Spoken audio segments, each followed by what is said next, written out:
ദൈവനാമത്തിന് മഹത്വം.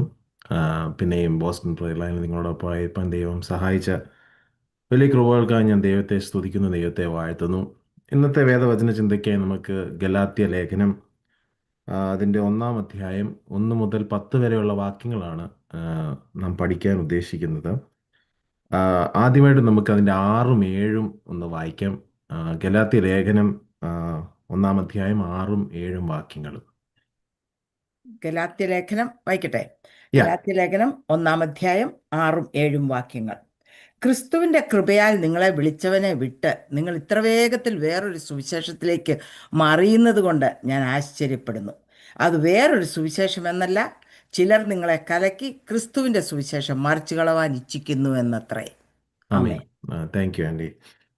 ആം, ഇന്ന് വചനം സംസാരിക്കണമെന്ന് പറഞ്ഞപ്പോൾ ഞാനിങ്ങനെ ചിന്തിക്കുകയായിരുന്നു ഏത് ഭാഗം സംസാരിക്കണമെന്നുള്ളത്. അങ്ങനെ നോക്കി ഞങ്ങളുടെ കുടുംബ പ്രാർത്ഥനയിൽ ഞങ്ങൾ വായിച്ചുകൊണ്ടിരിക്കുന്ന ബുക്കാണ് ഈ ഗലാത്യ ലേഖനം. അപ്പോൾ ഞാൻ വിചാരിച്ചു എന്നാൽ ഇന്ന് ഗലാത്യ ലേഖനത്തിൽ നിന്ന് സംസാരിക്കാം. അങ്ങനെയാണ് 1-ാം അധ്യായത്തിൽ നിന്ന് ആ, സംസാരിക്കാമെന്ന് ഞാൻ ആ, ചിന്തിച്ചത്. നമുക്കറിയാം ഗലാത്യ ലേഖനം നമ്മൾ ഒരുപാട് കേട്ടിട്ടുള്ള പ്രസംഗങ്ങളുണ്ട്. നമുക്കറിയാവുന്ന ലേഖനമാണ്, പരിചിതമായതാണ്, അറിയാത്ത കാര്യങ്ങളായിട്ടൊന്നുമില്ല. എങ്കിൽ പോലും പരിശുദ്ധാത്മാവ് ഇന്ന് രാവിലെ നമ്മോട് സംസാരിക്കട്ടെ എന്ന് ഞാൻ പ്രാർത്ഥിക്കുന്നു. സ്തോത്രം. ഗലാത്യ ലേഖനം എഴുതിയത് നമുക്കറിയാം പൗലോസാണ്. പൗലോസ് അപ്പോസ്തലനാണ് ഗലാത്യർക്ക് ഈ ലേഖനം എഴുതുന്നത്. ഇതിന്റെ പശ്ചാത്തലം പെട്ടെന്ന് ഞാൻ പറഞ്ഞു പോവാം. ഏതാണ്ട് AD 49-50 എഴുതിയ ലേഖനമാണ്. ഗലാത്യ സഭകൾക്ക് എഴുതിയ ലേഖനമാണെന്ന് നമുക്കറിയാം. ആം, ഇതിന്റെ ഒരു പശ്ചാത്തലം, അതിൻ്റെ ഒരു കാരണമുണ്ട്. നമുക്ക് പിന്നീടുള്ള അധ്യായങ്ങൾ 6 അധ്യായങ്ങൾ വായിക്കുമ്പോൾ നമുക്ക് മനസ്സിലാവും ഗലാത്യ സഭകൾ അല്ലെ ഗലാത്യ പ്രദേശത്തുള്ള സഭകൾ ആ, യഥാർത്ഥ സുവിശേഷത്തിൽ നിന്ന് മാറി നടക്കുവാൻ തുടങ്ങി എന്നുള്ള കാരണത്താലാണ് പൗലോസ് അപ്പോസ്തലൻ ഗലാത്യ സഭയ്ക്ക് ഈ ലേഖനങ്ങൾ അല്ലെങ്കിൽ ലേഖനം എഴുതുന്നത്. പ്രത്യേകിച്ച് 2-ാം അധ്യായം 3-ാം അധ്യായം ഒക്കെ വായിക്കുമ്പോൾ നമുക്ക് മനസ്സിലാകും ക്രിസ്തുവിൻ്റെ കൃപയാൽ അല്ലെങ്കിൽ ക്രിസ്തുവിൻ്റെ കൃപയാൽ വിശ്വാസത്താൽ മാത്രം നാം നീതീകരിക്കപ്പെടുന്നു എന്നുള്ള യഥാർത്ഥ വസ്തുത ആ, അതിൽ നിന്ന് മാറി ആ, നിയമത്തിന് അല്ലെങ്കിൽ പഴയ ഉടമ്പടിയിലേക്ക് തിരിച്ചു പോകുന്ന ഒരു സാഹചര്യത്തിലാണ് പൗലോസ് ഈ ലേഖനം ഗലാത്യ സഭകൾക്ക് എഴുതുന്നത്. പ്രത്യേകിച്ച് ഗലാത്യയിലെ വിശ്വാസികൾ അവരുടെ വിശ്വാസ മാർഗം ഉപേക്ഷിച്ച് ആ, പിന്നുള്ള അധ്യായങ്ങൾ നമ്മൾ കാണുന്ന ന്യായപ്രമാണത്തിന്റെ പ്രവൃത്തികളിലേക്ക് തിരിച്ചു പോകുന്ന ഒരവസ്ഥ. അതവർ തനിയെ തീരുമാനിച്ച് പോകുന്നതല്ല, മറിച്ച് ആ, അനേകം ആളുകൾ, അനേക യഹൂദ മതവാദികൾ ഗലാത്യ സഭകളിൽ വന്ന് നിങ്ങൾ ന്യായപ്രമാണത്തിലേക്ക് തിരിച്ചു വരണം, ഈ ക്രിസ്തുവിലുള്ള വിശ്വാസം മാത്രം പോരാ, അതിൻ്റെ കൂടെ അത് വേണ്ടെന്ന് അവർ പറയുന്നില്ല, മറിച്ച് ക്രിസ്തുവിലുള്ള വിശ്വാസത്തിൻ്റെ കൂടെ മോശയുടെ ന്യായപ്രമാണത്തിലെ കാര്യങ്ങൾ നമ്മൾ അനുസരിക്കണം, അല്ലെങ്കിൽ ന്യായപ്രമാണം നമ്മൾ അനുസരിക്കണം. അതിലെ ചടങ്ങുകൾ, ആ, ന്യായപ്രമാണത്തോടുള്ള കൂറ് നമ്മൾ മാറ്റരുത്. അതും കൂടെ ഉണ്ടെങ്കിൽ, പരിച്ഛേദന ഉണ്ടെങ്കിൽ മാത്രമേ നാം രക്ഷിക്കപ്പെടുകയുള്ളൂ എന്നുള്ള തെറ്റായ പഠിപ്പിക്കലുകൾ ഗലാത്യ സഭകളിൽ അവർ നടത്തിക്കൊണ്ടിരുന്നു. ഈ ഫോൾസ് ടീച്ചേഴ്സ് അല്ലെങ്കിൽ യഹൂദ മതവാദികൾ, ജുഡായിസേഴ്സ് നമ്മൾ ഇംഗ്ലീഷിൽ പറയും. അപ്പം അങ്ങനെയുള്ളൊരു സാഹചര്യത്തിൽ അത് പൗലോസ് അറിഞ്ഞു. പൗലോസ് അറിഞ്ഞപ്പോഴാണ് പിന്നെയും തിരിച്ച് അവരുടെ ക്രിസ്തുവിലൊരു അടിസ്ഥാനത്തിലേക്ക് മടങ്ങി വരണമെങ്കിൽ ക്രിസ്തുവാണ് യഥാർത്ഥ അടിസ്ഥാനം, ക്രിസ്തുവിൻ്റെ സുവിശേഷമാണ് യഥാർത്ഥ സുവിശേഷം, മറ്റുള്ള സുവിശേഷങ്ങളിലേക്കൊന്നും നിങ്ങൾ പോകരുത്, നിങ്ങളുടെ അടിസ്ഥാനം ക്രിസ്തുവിൽ തന്നെ ആയിരിക്കണമെന്ന് പ്രബോധിപ്പിക്കുന്നതിൻ്റെ ഭാഗമായിട്ടാണ് പൗലോസ് ഈ ഗലാത്യ ലേഖനം എഴുതുന്നത്. അതിൻ്റെ ഭാഗമായിട്ടാണ് നമ്മൾ 1-ാം അധ്യായം 1 മുതൽ 10 വരെയുള്ള വാക്യങ്ങളാണ് ഞാൻ മുമ്പേ പറഞ്ഞുവല്ലോ. അപ്പോൾ അത് തുടങ്ങുന്നത് മനുഷ്യരിൽ നിന്നല്ല, മനുഷ്യനാലുമല്ല, യേശുക്രിസ്തുവിനാലും അവനെ മരിച്ചവരുടെ ഇടയിൽ നിന്ന് ഉയർപ്പിച്ച പിതാവായ ദൈവത്താലും അത്രേ അപ്പോസ്തലനായ പൗലോസും കൂടെയുള്ള സകല സഹോദരന്മാരും ഗലാത്യ സഭകൾക്ക് എഴുതുന്നത്. ഗലാത്യ സഭകൾക്ക് പൗലോസ് അപരിചിതനല്ല. എങ്കിൽ പോലും പൗലോസ് ഇങ്ങനെ എഴുതുന്നതിനൊരു കാരണം നമുക്ക് ചിന്തിക്കാൻ പറ്റും. കാരണം അവിടെയുള്ള യഹൂദ മതവാദികൾക്ക് പൗലോസിനെ യഥാർത്ഥമായി അറിയില്ല, അല്ലെങ്കിൽ പൗലോസിന്റെ അപ്പോസ്തലത്വത്തിനെ ചോദ്യം ചെയ്യുന്ന രീതിയിലേക്ക് കാര്യങ്ങൾ കടന്നിരിക്കുന്നതുകൊണ്ടാണ് പൗലോസിന് ഇങ്ങനെ തന്നെ പരിചയപ്പെടുത്തേണ്ടി വരുന്നത്. ഞാൻ ആരാണ്, അല്ലെങ്കിൽ എൻ്റെ അപ്പോസ്തലത്വത്തിന്റെ അടിസ്ഥാനം എന്താണ്, എനിക്ക് എങ്ങനെയാണ് അപ്പോസ്തലൻ എന്ന പദവി കിട്ടിയത്. സാധാരണ നമ്മൾ മറ്റുള്ള ലേഖനം കാണുന്ന പൗലോസ് ഒരു സ്ലേവ് ആയിട്ടാണ്, ഒരു ഒരു അടിമയായിട്ടാണ്, ബോൺ സെർവന്റ് ഓഫ് ക്രൈസ്റ്റ്, ക്രിസ്തുവിന്റെ അടിമയായിട്ടല്ലേ, ക്രിസ്തുവിന്റെ ദാസനായിട്ടാണ് പരിചയപ്പെടുത്തുന്നത്. എന്നാൽ ഇവിടെ പൗലോസ് തന്നെ പരിചയപ്പെടുത്തുന്നത് ഒരു അപ്പോസ്തലനായിട്ടാണ്. യേശു എങ്ങനെയാണ് പറയുന്നത്? മനുഷ്യരിൽ നിന്നല്ല, മനുഷ്യനാലുമല്ല, യേശു ക്രിസ്തുവിനാലും അവനെ മരിച്ചവരുടെ ഇടയിൽ നിന്ന് ഉയർപ്പിച്ച പിതാവായ ദൈവത്താലും അത്രേ അപ്പോസ്തലനായി പൗലോസ്. അപ്പം ഇത്രയും ഒരു സല്യൂട്ടേഷൻ തന്നെ തന്നെ പരിചയപ്പെടുത്തുകയാണ്. മനുഷ്യരിൽ നിന്നല്ല, മനുഷ്യനാലുമല്ല. വളരെയധികം പ്രസക്തമായ ഒരു കാര്യമാണ് ഇന്നത്തെ കാലം നോക്കുമ്പോൾ, അല്ലേ? പ്രത്യേകിച്ച് മനുഷ്യനാലും മനുഷ്യരിൽ നിന്നും അപ്പോസ്തല പദവി വാങ്ങിക്കുന്ന ഒരുപാട് ശുശ്രൂഷകന്മാർ ഇന്നത്തെ നമ്മുടെ സഭകളിലുണ്ട്. അത് നമുക്കും അറിയാം. പലരും പേരിൻ്റെ മുമ്പിൽ അപ്പോസ്തൽ എന്ന് പറഞ്ഞ് തങ്ങളെ പരിചയപ്പെടുത്തുന്ന അനേകരുണ്ട്. പലരും മനുഷ്യരിൽ നിന്ന് അങ്ങോട്ട് കാശ് കൊടുത്ത് കൈവെപ്പ് മേടിച്ച് അപ്പോസ്തലാവുന്നവരുണ്ട്. കൂടുതൽ കാര്യങ്ങളൊക്കെ നമുക്കറിയാം, വിശദാംശങ്ങളിലേക്ക് ഞാൻ പോകുന്നില്ല. അപ്പോൾ ഇന്ന് അത് വളരെയധികം പ്രസക്തമാണ്. ഇന്ന് ഈ അപ്പോസ്തല പദവിയും റവറന്റ് പദവിയും ഡോക്ടർ പദവിയും ഒക്കെയും സാമ്പത്തികം കൊടുത്ത്, അല്ലെങ്കിൽ പണം കൊടുത്ത് മേടിക്കുന്ന ഒരു സമൂഹത്തിലാണ് നാം ഇന്ന് ജീവിക്കുന്നത്. അവിടെയാണ് ഇത് പ്രസക്തമാകുന്നത്. എങ്ങനെ? പൗലോസ് മനുഷ്യരിൽ നിന്നല്ല, മനുഷ്യരാലുമല്ല അപ്പോസ്തലനായത്. പൗലോസിനെ അപ്പോസ്തലനാക്കിയത് ദൈവമാണ്. ദൈവത്തിൽ നിന്ന് നേരിട്ടാണ് പൗലോസിന് അപ്പോസ്തല പദവി ലഭിച്ചത്. 12 ശിഷ്യന്മാരിൽ പൗലോസ് ഉൾപ്പെട്ടിട്ടില്ല. എന്നാൽ പൗലോസിന് ലഭിച്ച അപ്പോസ്തല പദവി നമുക്കറിയാം. അപ്പോസ്തല പ്രവൃത്തികൾ 9-ാം അധ്യായം വായിക്കുമ്പോൾ നമുക്കറിയാം. കർത്താവിനെ നേരിൽ ദർശിച്ച ഒരാളാണ് പൗലോസ്. അപ്പോൾ പൗലോസിന് ദൈവത്തിൽ നിന്ന് നേരിട്ട് ലഭിച്ച പദവിയാണ് ഈ അപ്പോസ്തല പദവി. നമുക്കറിയാം, 1 കൊരിന്ത്യർ 1:1 വായിക്കേണ്ട ആവശ്യമില്ല. ദൈവേഷ്ടത്താൽ യേശു ക്രിസ്തുവിൻ്റെ അപ്പോസ്തലനായി വിളിക്കപ്പെട്ട പൗലോസും. 1 കൊരിന്ത്യർ 1:1 നമ്മളത് കാണുന്നുണ്ട്. അപ്പം ഇത് ഗലാത്യ ലേഖനത്തിൽ മാത്രമല്ല, 1 കൊരിന്ത്യർ 1:1 പൗലോസ് പറയുന്നുണ്ട്, ദൈവേഷ്ടത്താൽ, ദൈവത്തിന് തന്നോട് ഇഷ്ടം തോന്നി യേശു ക്രിസ്തുവിൻ്റെ അപ്പോസ്തലനായി വിളിക്കപ്പെട്ട പൗലോസ്. അതുപോലെ പൗലോസിനെ അപ്പോസ്തലനായി വിളിച്ചതിൻ്റെ ഉദ്ദേശം നമ്മൾ റോമർ 1:2 കാണുന്നുണ്ട്. ദൈവം തൻ്റെ പുത്രനും യേശുക്രിസ്തുവിൻ്റെ കർത്താവാം യേശുക്രിസ്തുവിനെ കുറിച്ച് വിശുദ്ധ രേഖകളിൽ തൻ്റെ പ്രവാചകന്മാർ മുഖാന്തരം മുമ്പുകൂട്ടി വാഗ്ദത്തം ചെയ്ത സുവിശേഷത്തിനായി വേർതിരിച്ച് വിളിക്കപ്പെട്ട അപ്പോസ്തലനും യേശുക്രിസ്തുവിൻ്റെ ദാസനുമായ. അപ്പോൾ റോമർക്ക് എഴുതിയ ലേഖനത്തിൽ പൗലോസ് പരിചയപ്പെടുത്തുന്നത് അപ്പോസ്തലൻ മാത്രമല്ല, അപ്പോസ്തലനും യേശുക്രിസ്തുവിൻ്റെ ദാസനുമായ പൗലോസ്. ഈ അപ്പോസ്തലന്റെ യഥാർത്ഥമായ പർപ്പസ് എന്താണ്? എന്തിനാണ് ദൈവം അപ്പോസ്തലനായി പൗലോസിനെ വിളിച്ചത്? റോമർ 1:2 പറയുന്നത് അവിടെ ഒരു നീണ്ട സ്റ്റേറ്റ്മെന്റ് ആണ്. യേശുക്രിസ്തുവിനെ കുറിച്ച് വിശുദ്ധ രേഖകളിൽ തൻ്റെ പ്രവാചകന്മാർ മുഖാന്തരം, അതായത് പഴയ നിയമത്തിൽ പ്രവാചകന്മാർ മുഖാന്തരം വാഗ്ദത്തം ചെയ്ത സുവിശേഷം, അതായത് പാസ്റ്റിൽ, ഭൂതകാലത്തിൽ ദൈവം തൻ്റെ പ്രവാചകന്മാർ മുഖാന്തരം വാഗ്ദത്തം ചെയ്ത സുവിശേഷമുണ്ട്, ക്രിസ്തുവിനെ പറ്റിയുള്ള സുവിശേഷം. ആ സുവിശേഷം അറിയിക്കുന്നതിന് വേണ്ടിയാണ് അപ്പോസ്തലനായി പൗലോസിനെ ദൈവം നിയമിച്ചത്, അല്ലെങ്കിൽ ദാസനായി പൗലോസിനെ ദൈവം നിയമിച്ചത്, വേർതിരിച്ച് വിളിക്കപ്പെട്ട അപ്പോസ്തലനും. ഇതും ഇന്ന് പ്രസക്തമാണ്, അല്ലെ? ഇന്നത്തെ സാഹചര്യത്തിൽ, ഇന്നത്തെ കാലയളവിൽ നമ്മൾ നോക്കുമ്പോൾ ഈ അപ്പോസ്തലൻ എന്ന് സ്വയം പറഞ്ഞ് പരിചയപ്പെടുത്തുന്നവരാരും ഇങ്ങനത്തെ സുവിശേഷം പറയുന്നത് ഞാൻ കേട്ടിട്ടില്ല. ഞാൻ ഒരുപാട് ഈ അപ്പോസ്തലൻ എന്ന പേര് വിളിച്ച് സ്വന്തം പേര് പറയപ്പെട്ട ആളുകൾ പ്രസംഗിക്കുന്ന സുവിശേഷം ഞാൻ കേട്ടിട്ടുണ്ട്. പലപ്പോഴും അവരെ ഉയർത്തുന്നതാണ് ഞാൻ കണ്ടിട്ടുള്ളത്. ഇവിടെ ഒരു അപ്പോസ്തലൻ എന്ന് പറഞ്ഞാൽ മെസ്സഞ്ചർ ആണ്, അല്ലേ? അയക്കപ്പെട്ടവനാണ് അപ്പോസ്തലൻ, അതിൻ്റെ അർത്ഥം എന്ന് പറയുന്നത്. അപ്പം അയക്കപ്പെട്ടവൻ എന്താണ് ചെയ്യുന്നത്? അവനെ അയച്ചതിന് ഒരു ഉദ്ദേശമുണ്ട്. അവനെ അയച്ചത്, ഒരു അപ്പോസ്തലനെ അയക്കുന്നത് ദൈവമാണ്. ദൈവമാണ് ഒരു അപ്പോസ്തലനെ നിയമിക്കുന്നത്. ആ നിയമിക്കുന്ന, അയക്കുന്ന ദൈവത്തിന് ആ അപ്പോസ്തലനെ കുറിച്ച് ഉദ്ദേശമുണ്ട്. ആ ഉദ്ദേശം എന്ന് പറയുന്നത് തൻ്റെ സുവിശേഷം, അതായത് ദൈവത്തിൻ്റെ സുവിശേഷമാണ് അയച്ച ദൈവത്തിന് പറയുവാനുള്ളത് ഈ അപ്പോസ്തലനിൽ കൂടി. എന്നാൽ മനുഷ്യരിൽ നിന്ന് നിയമിക്കപ്പെട്ട, അല്ലെങ്കിൽ മനുഷ്യരാൽ നിയമിതമായ അപ്പോസ്തലനാകുന്നവരെന്താണ് ചെയ്യുന്നത്? അവരെപ്പോഴും അവരവരുടെ സുവിശേഷം പറയത്തുള്ളൂ, അവരവർക്ക് പറയാനുള്ളതേ പറയത്തുള്ളൂ. അത് പിന്നീട് മറ്റൊരു സുവിശേഷമായി മാറും. അത് തിരുവെഴുത്തിൽ അടിസ്ഥാനമില്ലാത്ത സുവിശേഷമായി മാറും. അപ്പം അത് നമുക്ക് പിന്നെയുള്ള വാക്യങ്ങൾ നമ്മളത് കാണാൻ പോവുകയാണ്. അപ്പോൾ ഇവിടെ ഞാൻ പറയാൻ ഉദ്ദേശിക്കുന്നത് എന്താണ്?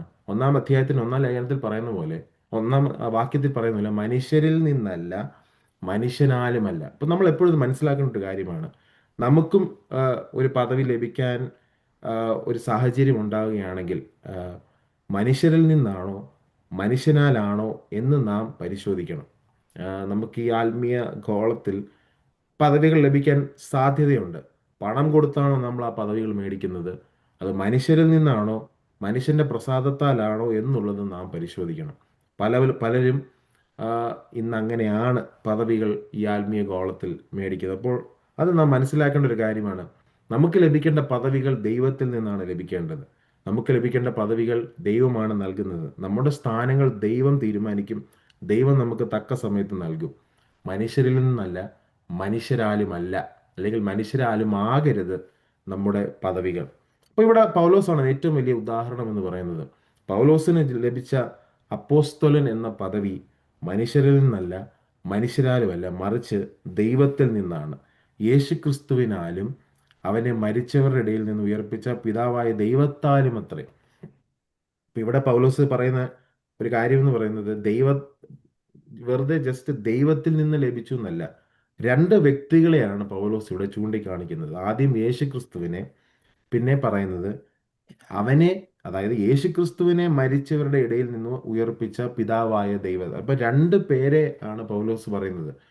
രണ്ട് പേരിനാലാണ്, അല്ലെങ്കിൽ രണ്ട് പേർ കാരണമാണ് അപ്പോസ്തലൻ എന്ന പദവി പൗലോസിന് ലഭിച്ചത്. ഒന്ന് പിതാവായ, അല്ലെങ്കിൽ ഒന്ന് യേശുക്രിസ്തു, പിന്നീട് യേശുക്രിസ്തുവിനെ ഉയർപ്പിച്ച പിതാവായ ദൈവം. അപ്പം എന്തുകൊണ്ടാണ് പൗലോസ് ഇങ്ങനെയൊക്കെ പറയുന്നത്? പൗലോസിന് ജസ്റ്റ് ദൈവം എന്ന് പറഞ്ഞാൽ പോലെ, മനുഷ്യരിൽ നിന്നല്ല, മനുഷ്യരാലുമല്ല, ദൈവത്താൽ നിയമിക്കപ്പെട്ട, അല്ലെങ്കിൽ ദൈവത്താലും അത്രേ അപ്പോസ്തലനായ പൗലോസ് എന്ന് പറയേണ്ട ആവശ്യമേ ഉള്ളൂ ആക്ച്വലി പറയുകയാണെങ്കിൽ.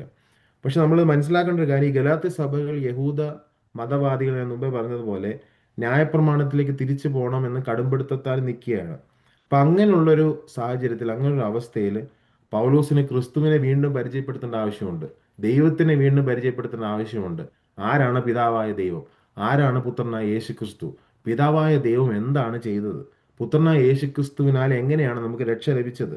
ഇതൊക്കെയും വീണ്ടും പരിചയപ്പെടുത്തേണ്ട ഒരു അവസ്ഥയിലേക്ക് പൗലോസ് എത്തിച്ചേർന്നിരിക്കുകയാണ്. കാരണം യഹൂദ മതവാദികൾ ഈ ഗലാത്യ സഭയെ പിന്നീട് പഴയ ഉടമ്പടിയിലേക്ക് തിരിച്ചു കൊണ്ടുപോകുന്ന ഒരു സാഹചര്യത്തിലാണ് പൗലോസിന് പിന്നെയും യേശുക്രിസ്തുവിൻ്റെ സിഗ്നിഫിക്കൻസിനെ പറ്റി, യേശുക്രിസ്തുവിൻ്റെ ഇമ്പോർട്ടൻസിനെ പറ്റിയും പിതാവായ ദൈവം എന്താണ് ചെയ്തതെന്നും പറയേണ്ടി വരുന്നത്. അല്ലെങ്കിൽ ദൈവത്താൽ നിയമിതനായ അപ്പോസ്തലൻ എന്ന് പറഞ്ഞാൽ മതി. അതുകൊണ്ടാണ് പൗലോസ് പറയുന്നത്, യേശുക്രിസ്തുവിനാൽ, അതായത് മനുഷ്യരിൽ നിന്നല്ല, മനുഷ്യനാലുമല്ല, യേശുക്രിസ്തുവിനാലും അവനെ, അതായത് യേശുക്രിസ്തുവിനെ മരിച്ചവരുടെ ഇടയിൽ നിന്ന് ഉയർപ്പിച്ച പിതാവായ ദൈവം യേശുക്രിസ്തുവിനെ ഉയർപ്പിച്ചു, ആത്മാവിനാൽ ഉയർപ്പിച്ചു. നമുക്കറിയാം, റോമർക്ക് എഴുതിയ ലേഖനം 8-ാം ലേഖനത്തിൽ പറയുന്നുണ്ട്. അപ്പം ദൈവമാണ് യേശുക്രിസ്തുവിനെ ഉയർപ്പിച്ചത്.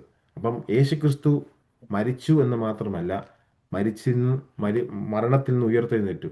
അപ്പൊ സുവിശേഷം ഓൾറെഡി പൗലോസ് 1-ാം വാക്യത്തിൽ പറഞ്ഞു. യഥാർത്ഥ സുവിശേഷം എന്താണെന്നുള്ളത് പൗലോസ് ഓൾറെഡി ക്ലിയർ ആക്കി. അതായത് ഫസ്റ്റ് ചാപ്റ്ററിന്റെ ഫസ്റ്റ് വേഴ്സിൽ തന്നെ, 1-ാം അധ്യായത്തിന്റെ 1-ാം വാക്യത്തിൽ തന്നെ പൗലോസ് യഥാർത്ഥ സുവിശേഷം ഓൾറെഡി പറഞ്ഞു കഴിഞ്ഞു.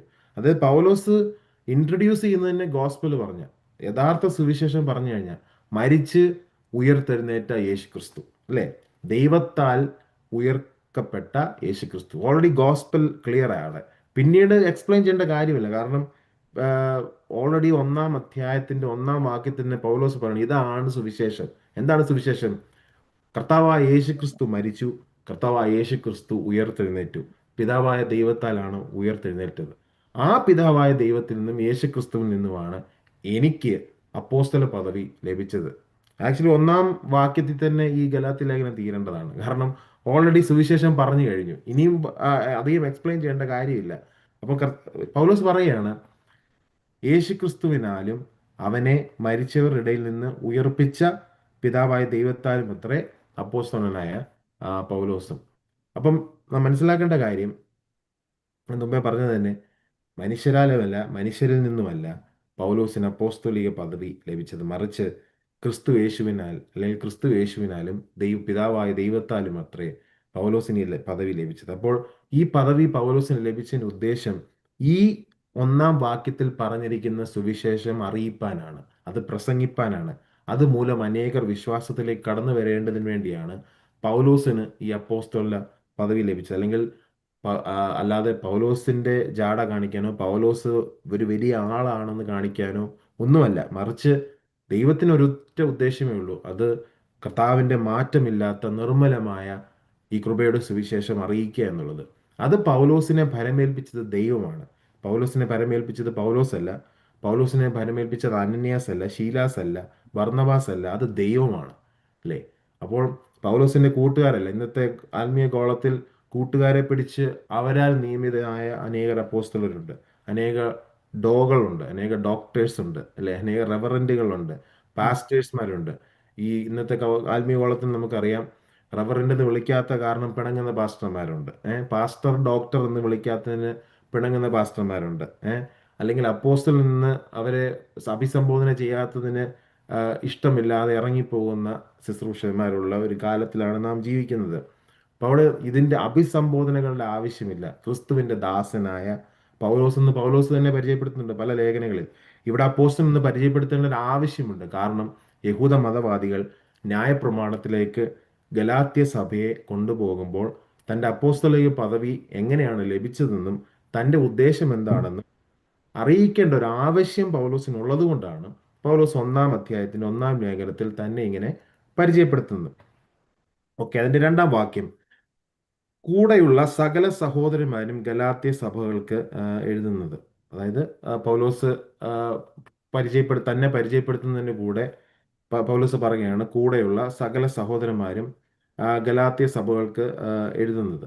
എന്നിട്ട് പൗലോസ് പറയുന്നത്, പിതാവായ ദൈവത്തിൽ നിന്നും നമ്മുടെ ദൈവവും പിതാവായവൻ്റെ ഇഷ്ടപ്രകാരം ഇപ്പോഴത്തെ ദുഷ്ടലോകത്തിൽ നമ്മെ വിടുവിക്കേണ്ടതിന് നമ്മുടെ പാപങ്ങൾ നിമിത്തം തന്നെത്താൻ ഏൽപ്പിച്ചു കൊടുത്തവനെ. അതായത് സുവിശേഷത്തിനെ ഒന്നുകൂടെ എക്സ്പ്ലെയിൻ ചെയ്യുകയാണ്. ഓൾറെഡി 1-ാം വാക്യത്തിൽ സുവിശേഷം എന്താണെന്ന് പറഞ്ഞു.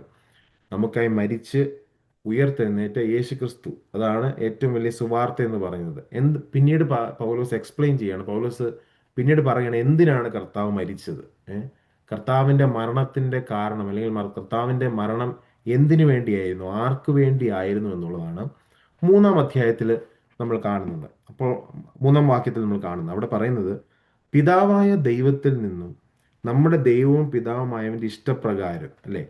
അപ്പോൾ പിതാവായ ദൈവത്തിൽ നിന്നും, ആ പിതാവായ ദൈവം ഒരു ദൂരെ മാറിയിരിക്കുന്ന ഒരു പേഴ്സൺ, ഒരു എൻറ്റിറ്റി ഒന്നുമല്ല. അതുകൊണ്ടാണ് പൗലോസ് പറയുന്നത് നമുക്ക് എന്താണ് പിതാവായ ദൈവം, അല്ലേ? അവിടെയാണ് പറയുന്നത് നമ്മുടെ ദൈവവും പിതാവുമായവൻ്റെ. നമ്മുടെ പിതാവാണ് ദൈവം. നമ്മുടെ ദൈവമാണ് ആ ദൈവം. അപ്പൊ പിതാവായ ദൈവത്തിൽ നിന്ന് വേണമെങ്കിൽ മാത്രം പറഞ്ഞാൽ മതി. പക്ഷേ ഗലാത്യ സഭകൾക്ക് എഴുതുമ്പോൾ പറയേണ്ട ഒരു ആവശ്യം എന്താണെന്ന് ചോദിച്ചാൽ, ഞാൻ മുമ്പേ പറഞ്ഞ പോലെ നിയമത്തിലേക്ക് പോകണമെന്ന് ശഠിക്കുന്നത് കൊണ്ട് പിന്നെയും ദൈവത്തെ പരിചയപ്പെടുത്തുക. അപ്പൊ ആ രീതിയിൽ അധപ്പതിച്ചു, അല്ലേ, ആ ബന്ധം. അതായത് ഗലാത്യ സഭകൾ മറക്കുന്നു ആരാണ് യേശുക്രിസ്തു എന്നും ആരാണ് പിതാവായ ദൈവമെന്നും. അപ്പോഴാണ് പൗലോസ് പറയുന്നത്, പിതാവായ ദൈവത്തിൽ നിന്നും നമ്മുടെ ദൈവവും പിതാവുമായവൻ്റെ ഇഷ്ടപ്രകാരം, അല്ലേ? അപ്പൊ യേശുക്രിസ്തു എന്തിനാണ് മരിച്ചത്, യേശുക്രിസ്തു മരിച്ചതിൻ്റെ ഉദ്ദേശം, അല്ലെങ്കിൽ ആരുടെ ഇഷ്ടപ്രകാരമാണ്, ആരുടെ തീരുമാനമാണ് എന്നും കൂടാണ് പരിചയപ്പെടുത്തുന്നത്, അല്ലേ? അപ്പൊ ഒരുപാട് കാര്യങ്ങളാണ് നമ്മൾ ഈ വാക്യങ്ങൾ ശ്രദ്ധിച്ച് വായിച്ചില്ലെങ്കിൽ പല കാര്യങ്ങളും നമ്മൾ വിട്ടുപോകും. അതുകൊണ്ടാണ് നമ്മൾ ഓരോ വാക്യം ബൈ വാക്യം നമ്മൾ പോകുന്നത്. അപ്പൊ പിതാവായ ദൈവത്തിൽ നിന്നും നമ്മുടെ ദൈവവും പിതാവുമായവൻ്റെ ഇഷ്ടപ്രകാരം ഇപ്പോഴത്തെ ദുഷ്ടലോകത്തിൽ നിന്ന് നമ്മെ വിടുവിക്കേണ്ടതിന് നമ്മുടെ പാപങ്ങൾ നിമിത്തം തന്നെത്താൻ ഏൽപ്പിച്ചു കൊടുത്തവനായി. പിതാവായ ദൈവം നമ്മുടെ പിതാവാണ്, അല്ലേ?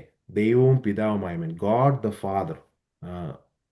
പിതാവായ ദൈവവും നമ്മളുമായുള്ള ബന്ധം എന്ന് പറയുന്നത് നമ്മുടെ പിതാവാണ് ദൈവം. ആ പിതാവായ ദൈവത്തിൻ്റെ ഇഷ്ടപ്രകാരം, പിതാവായ ദൈവത്തിൻ്റെ ഹിതപ്രകാരം, അതെ, ലോകസ്ഥാപനത്തിന് മുമ്പേ, നമുക്ക് ബൈബിള് ഞാൻ മറ്റ് വാക്യങ്ങളിലേക്ക് പോകുന്നില്ല, കർത്താവായ യേശുക്രിസ്തുവിന്റെ മരണം ആരാണ് തീരുമാനിച്ചത്? അല്ലെങ്കിൽ കർത്താവായ യേശുക്രിസ്തുവിന്റെ മരണം പെട്ടെന്നുണ്ടായ ഒരു സംഭവമാണോ? അല്ല. കാലങ്ങൾക്ക് മുമ്പേ, സ്ഥാപനത്തിന് മുമ്പേ കുഞ്ഞാടിന്റെ മരണം ദൈവം തീരുമാനിച്ചതാണ്. അപ്പോൾ ആ ലോകസ്ഥാപനത്തിന് മുമ്പ് തീരുമാനിച്ച കുഞ്ഞാടിന്റെ മരണം, യേശുക്രിസ്തുവിന്റെ മരണം, പിതാവായ ദൈവത്തിന്റെ ഇഷ്ടപ്രകാരം നടന്നതാണ്, അനിഷ്ടപ്രകാരമല്ല. അതൊരിക്കലും ബൈ ചാൻസ് നടന്നതല്ല. അതൊരിക്കലും പെട്ടെന്ന് തീരുമാനിച്ച് നടന്നതല്ല. നമ്മൾ സുവിശേഷങ്ങളിൽ വായിക്കുമ്പോൾ അത് മുന്നമേ തീരുമാനിച്ചാണ്, കാലങ്ങൾക്ക് മുന്നേ തീരുമാനിച്ച ഒരു കാര്യമാണ് കർത്താവായ യേശു ക്രിസ്തുവിന്റെ മരണം എന്ന് പറയുന്നത്. പിന്നീട് പൗലോസ് പറയുന്നത്, എന്തിനാണ് കർത്താവായ യേശു ക്രിസ്തു മരിച്ചത്? ഇപ്പോഴത്തെ ദുഷ്ടലോകത്തിൽ നിന്ന് നമ്മെ വിടുവിക്കേണ്ടതിന് നമ്മുടെ പാപങ്ങൾ നിമിത്തം തന്നെ താൻ ഏൽപ്പിച്ചു കൊടുത്തു. കർത്താവായ യേശുക്രിസ്തു പാപരഹിതനാണ്. കർത്താവായ യേശുക്രിസ്തു പാപം ചെയ്തിട്ടില്ല, ചെയ്യുകയുമില്ല. പിന്നീട് ആരുടെ പാപങ്ങൾ കാരണമാണ് കർത്താവായ യേശുക്രിസ്തു മരിച്ചത്? നമ്മുടെ പാപങ്ങൾ കാരണമാണ്. ആ പാപങ്ങൾ കാരണം മരണപ്പെടേണ്ട അവസ്ഥയിലേക്ക് കർത്താവ് വന്നു എന്നുള്ളതാണ്. അത് നമുക്ക് അതിൻ്റെ പശ്ചാത്തലം അറിയാം. പഴയ നിയമത്തിൽ ദൈവം മനുഷ്യനെ സൃഷ്ടിച്ചു. ഉൽപ്പത്തി 1 നമ്മൾ കാണുന്നുണ്ട്, ഇങ്ങനെ ദൈവം തൻ്റെ സ്വരൂപത്തിൽ മനുഷ്യനെ സൃഷ്ടിച്ചു. അങ്ങനെ ദൈവത്തിൻ്റെ സ്വരൂപത്തിൽ സൃഷ്ടിച്ച മനുഷ്യൻ പാപത്തിൽ അകപ്പെട്ടു. പാപത്തിൽ അകപ്പെട്ട മനുഷ്യൻ ദൈവത്തിൻ്റെ സ്വരൂപം പതുക്കെ പതുക്കെ നഷ്ടമായി. അങ്ങനെ പാപത്തിൻ്റെ ഒരു സ്വഭാവം ഏറ്റെടുത്തു, പാപത്തിൻ്റെ സ്വരൂപം ഏറ്റെടുത്തു. അങ്ങനെ മനുഷ്യന്റെ ഇമേജ് ബ്ലേർഡ് ആയ ഒരു അവസ്ഥയിലെത്തി, അല്ലേ? ക്രിയേഷൻ നടന്നു. അതായത് മനുഷ്യനെ ദൈവം സൃഷ്ടിച്ചു. മനുഷ്യനെ ദൈവം സൃഷ്ടിച്ചത് ദൈവവുമായി ഉള്ള ആ സംസർഗത്തിന് വേണ്ടിയാണ്, അല്ലേ? അങ്ങനെ ദൈവവുമായി സംസർഗം നടന്നുകൊണ്ടിരുന്നപ്പോൾ തന്നെയാണ് മനുഷ്യൻ പാപത്തിലകപ്പെട്ടത്. മനുഷ്യൻ പാപത്തിലകപ്പെട്ടപ്പോൾ മനുഷ്യനെ പാപത്തിൽ നിന്ന് രക്ഷിക്കാൻ പലരും പല ശ്രമങ്ങൾ നടത്തി. ഒന്നും ശരിയായില്ല, അല്ലേ? ന്യായാധിപന്മാർ വന്നു, രാജാക്കന്മാർ വന്നു, പുരോഹിതന്മാർ വന്നു, പ്രവാചകന്മാർ വന്നു. ഇവരാരും മനുഷ്യന്റെ പാപത്തിനൊരു പരിഹാരമായില്ല. ഇവർക്കാർക്കും മനുഷ്യനെ പാപത്തിൽ നിന്ന് രക്ഷിക്കാൻ കഴിഞ്ഞില്ല. മറ്റു പല കാര്യങ്ങളും നടന്നു.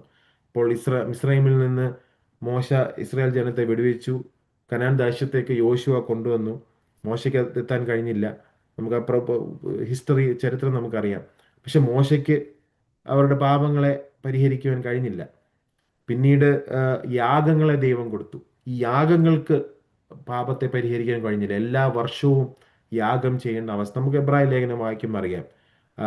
ലേവിയ പുസ്തകത്തിൽ കൃത്യമായി അതിനെക്കുറിച്ച് പറയുന്നുണ്ട്. പഴയ നിയമ യാഗങ്ങൾ, ആ യാഗങ്ങൾക്കൊന്നും മനുഷ്യന്റെ പാപത്തെ പൂർണ്ണമായി പരിഹരിക്കുവാൻ കഴിഞ്ഞില്ല. എല്ലാ വർഷവും യാഗം ചെയ്യുന്നത് അതൊരു റിമൈൻഡർ ആയിട്ടാണ്. അത് പിന്നെയും ഒരു ഓർമ്മപ്പെടുത്തലാണ്, ഞാനൊരു പാപിയാണ് എന്നുള്ളൊരു ഓർമ്മപ്പെടുത്തലാണ് ഈ യാഗങ്ങളൊക്കെ നൽകിയത്. ന്യായാധിപന്മാർ വന്നു, അല്ലേ? ന്യായാധിപന്മാർ വന്നു, ജഡ്ജസ്. അവർക്ക് ഇസ്രായേലിന്റെ പാപത്തെ പരിഹരിക്കാൻ കഴിഞ്ഞില്ല. രാജാക്കന്മാരെ അവർ ചോദിച്ചു, ഞങ്ങൾക്ക് രാജാവിനെ വേണം. ദൈവത്തിന്റെ പ്ലാനിലുള്ളതല്ലായിരുന്നു. പക്ഷേ രാജാക്കന്മാരെ ദൈവം കൊടുത്തു. എന്നിട്ട് ദൈവം പറയുന്നുണ്ട്, അല്ലേ? രാജാക്കന്മാർ നിങ്ങൾ ചോദിച്ചുകൊണ്ടാണ് ഞാൻ തരുന്നതെന്നുള്ളത്. രാജാക്കന്മാരെ ദൈവം കൊടുത്തു. അവർക്കാർക്കും പാപത്തിൽ നിന്ന് ഇസ്രായേലിനെ മോചിപ്പിക്കാൻ കഴിഞ്ഞില്ല. പ്രവാചകന്മാരെ കൊടുത്തു, അല്ലേ? പ്രവാചകന്മാർ പല കാര്യങ്ങളും പ്രവചിച്ചു. ക്രിസ്തുവിന്റെ സുവിശേഷത്തെ പറ്റിയും ക്രിസ്തു വരുന്നതിനെ പറ്റിയും ഒക്കെയും മുൻകൂട്ടി പ്രവചിച്ചു. അവർക്കും പാപത്തിൽ നിന്ന് മനുഷ്യനെ രക്ഷിപ്പാൻ, അല്ലെങ്കിൽ ഇസ്രായേലിനെ രക്ഷിപ്പാൻ കഴിഞ്ഞില്ല. അങ്ങനെയാണ് പിതാവായ ദൈവത്തിന്റെ ഇഷ്ടപ്രകാരം കാലങ്ങൾക്ക് മുന്നേ തീരുമാനിച്ച, യുഗായുഗങ്ങൾക്ക് മുന്നേ തീരുമാനിച്ച, കർത്താവിന് ഇതൊക്കെ അറിയായിരുന്നു, ദൈവത്തിന് ഇതൊക്കെ അറിയായിരുന്നു, മനുഷ്യൻ പാപത്തിൽ അകപ്പെടുമെന്നും മനുഷ്യന്റെ പാപത്തിന്റെ പരിഹാരമായി യേശുക്രിസ്തുവിനെ അയക്കണമെന്നുള്ളതും ദൈവം മുന്നമേ തീരുമാനിച്ച കാര്യമാണ്. കാരണം ദൈവം സർവജ്ഞാനിയാണ്, ദൈവം സകലവും അറിയുന്ന ദൈവമാണ്. ഒംനീസിയന്റ് ഗോഡ് എന്ന് നമ്മൾ അതുകൊണ്ടാണ് ദൈവത്തെ പറ്റി പറയുന്നത്, full of knowledge and wisdom. ദൈവത്തിന് സകലവും അറിയുന്നു. ഭൂതകാലത്തെ പറ്റിയും വർത്തമാനത്തെ കാലത്തെപ്പറ്റിയും ഭാവി കാലത്തെപ്പറ്റിയും അറിയുന്ന ഒരു ദൈവത്തെയാണ് നാം സേവിക്കുന്നത്. അപ്പൊ മുന്നമേ അറിഞ്ഞ കർത്താവ്, മുന്നമേ അറിഞ്ഞ ദൈവത്തിന്റെ ഇഷ്ടപ്രകാരം, പിതാവായ ദൈവത്തിന്റെ ഹിതപ്രകാരമാണ് തൻ്റെ പുത്രനായ യേശു ക്രിസ്തുവിനെ ഈ ലോകത്തിലേക്ക് അയച്ച് നമ്മുടെ പാപത്തിന്റെ പരിഹാരത്തിനായി യേശു ക്രിസ്തു മരിച്ചത്. അപ്പോൾ അതാണ് ഈ 3-ാം വാക്യത്തിൽ പറയുന്നത്, നമ്മുടെ ദൈവവും പിതാവുമായവന്റെ ഇഷ്ടപ്രകാരം ഇപ്പോഴത്തെ ദുഷ്ടലോകത്തിൽ നിന്ന് നമ്മെ വിടുവിക്കേണ്ടതിന് നമ്മുടെ പാപങ്ങൾ നിമിത്തം തന്നെ താൻ ഏൽപ്പിച്ചു കൊടുത്തവനായി. അപ്പോൾ നമ്മളത് മനസ്സിലാക്കേണ്ട ഒരു കാര്യമാണ്. നമ്മുടെ കർത്താവായ യേശു ക്രിസ്തുവിനെ ഏൽപ്പിച്ചു കൊടുത്തതിന് ഒരു ഉദ്ദേശമുണ്ട്. ഇപ്പോഴത്തെ ദുഷ്ടലോകത്തിൽ നിന്ന് നമ്മെ വിടുവിക്കേണ്ടതിന്. അതായത് ഈ ലോകം ദുഷ്ടലോകമാണെന്നുള്ളത് ഓൾറെഡി പൗലോസ് ഇവിടെ സ്ഥാപിക്കുകയാണ്. നാം ജീവിക്കുന്നത് പാപം നിറഞ്ഞ ലോകത്തിലാണ്. നമുക്കത് ഒരുപാട് വാക്യങ്ങളുണ്ട്, അതിലേക്കൊന്നും ഞാൻ പോകുന്നില്ല. നമുക്കറിയാവുന്ന കാര്യമാണ്. ജഡമോഹം, ജീവനത്തിന്റെ പ്രതാപം, കൺമോഹം, ഇതൊക്കെ നിലനിൽക്കുന്ന ഒരു ലോകത്തിലാണ് നാം ജീവിക്കുന്നത്. ഗലാത്യ സഭകൾക്ക് ഈ ലേഖനം എഴുതുമ്പോഴും ആ പാപങ്ങൾ അപ്പോഴും അവിടെ ഉണ്ട്. ഈ പാപങ്ങൾ നിലനിൽക്കുന്ന ദുഷ്ടലോകത്തിൽ, ഈ the Prince of this world എന്ന് സൈറ്റാനെ പറ്റി പറയുന്നുണ്ടല്ലോ കൊരിന്ത്യ ലേഖനത്തിൽ. ഈ ലോകത്തിന്റെ അധിപതി ദൈവമാണ് സർവാധിപതി എങ്കിൽ പോലും ഈ ലോകത്തിൽ ദൈവം അനുവദിച്ചിട്ട് സാത്താന് ഒരു അധികാരം ഉണ്ട്. അപ്പൊ ആ അധികാരം പിശാച് നല്ലപോലെ ഉപയോഗിക്കുന്നുമുണ്ട്. അതുകൊണ്ടാണ് നമുക്ക് ഒരു ആത്മീയ യുദ്ധം ഉണ്ടെന്നൊക്കെ പറയുന്നത്. എഫേസ്യ ലേഖനം 6-ാം അധ്യായത്തിൽ നമ്മൾ സ്പിരിച്വൽ വാർഫെയറിനെ പറ്റി പറയുന്നുണ്ടല്ലോ. പിശാച് ആരെ വിഴുങ്ങേണ്ടു എന്ന് തിരിഞ്ഞു ചുറ്റി നടക്കുകയാണ്. അപ്പോൾ ഈ ദുഷ്ടലോകം അവന് ഉള്ളതാണ് ഒരു കാലം വരെ. പിന്നീട് നമ്മൾ വായിക്കുന്നുണ്ട് ഫ്യൂച്ചറിൽ അവനെ ചങ്ങലയ്ക്കിടും, പിന്നെ 1000 ആണ്ട് വാഴ്ചയുണ്ട്, പിന്നീട് ആ, ലോ സർവ്വലോകത്തിൻ്റെ സർവ്വ യൂണിവേഴ്സിൻ്റെ രാജാവായി നാമും കർത്താവിനോടുകൂടി ഭരിക്കും. അത് ഭാവി കാലത്തിൽ നടക്കാൻ പോകുന്ന കാര്യമാണ്. എന്നാൽ ഇപ്പോൾ നാം പാപം നിറഞ്ഞ ഒരു ലോകത്തിലാണ് ജീവിക്കുന്നത്.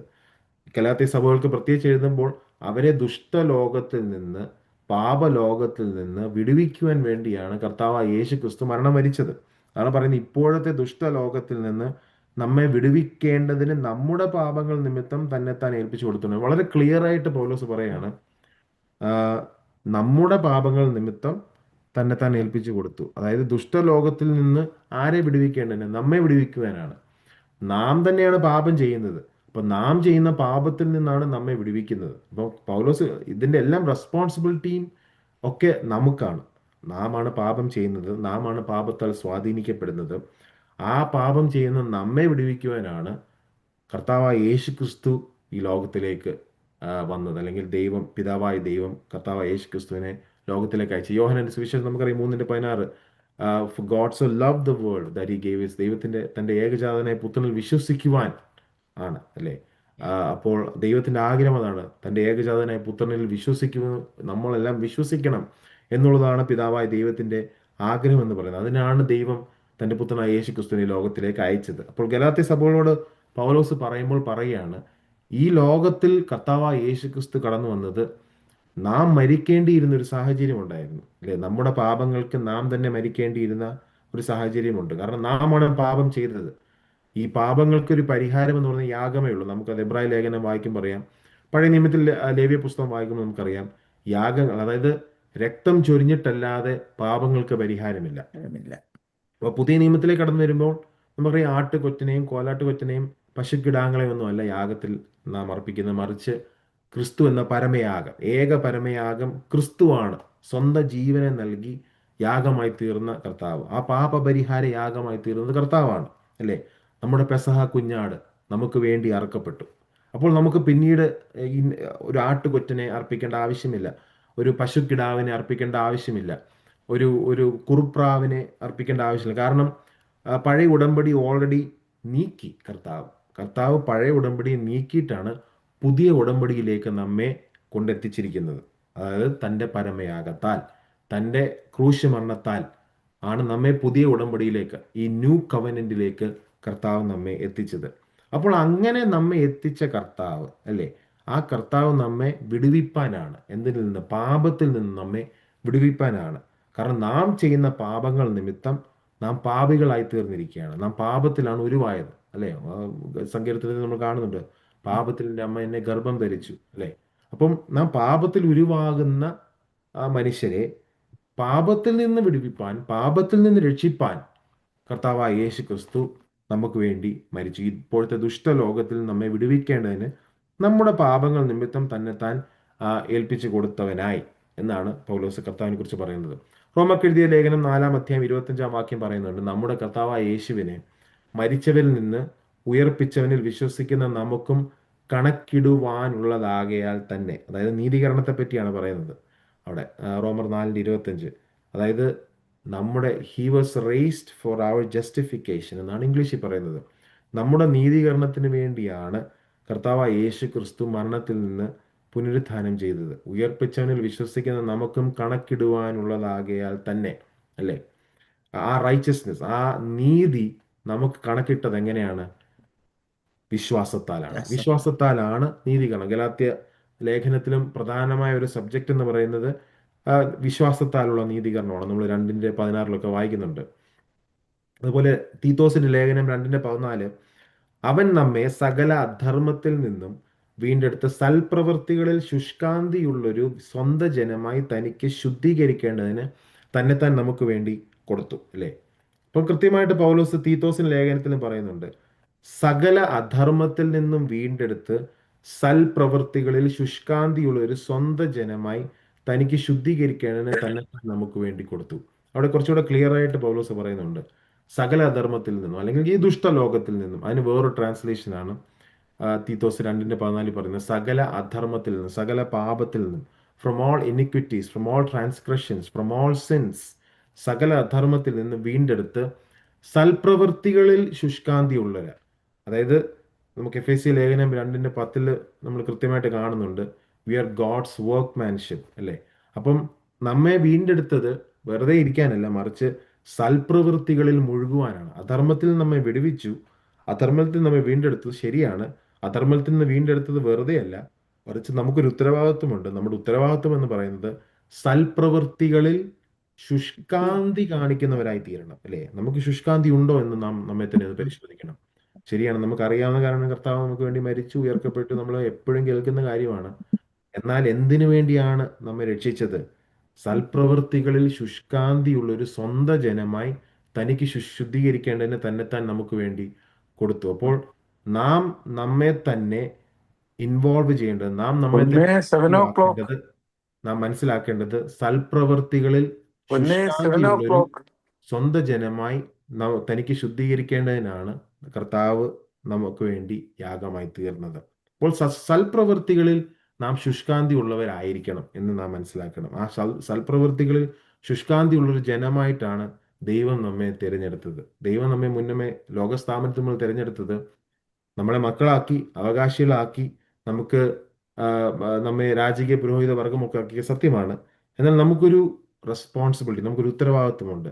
നമ്മുടെ ഉത്തരവാദിത്വം എന്ന് പറയുന്നത് സൽപ്രവൃത്തികളിൽ ശുഷ്കാന്തിയുള്ളൊരു ജനമായി നാം മാറണം. അങ്ങനെ സകല അധർമ്മത്തിൽ നമ്മെ വിടുവിച്ചതിൻ്റെ ഉദ്ദേശം എന്ന് പറയുന്നത് സൽപ്രവൃത്തികളിൽ നാം ശുഷ്കാന്തിയുള്ള ഗുഡ് വർക്ക്സ് നാം ചെയ്യണം, ഗുഡ് വർക്ക്സ് നമ്മൾ ചെയ്യണം എന്നുള്ളതാണ്.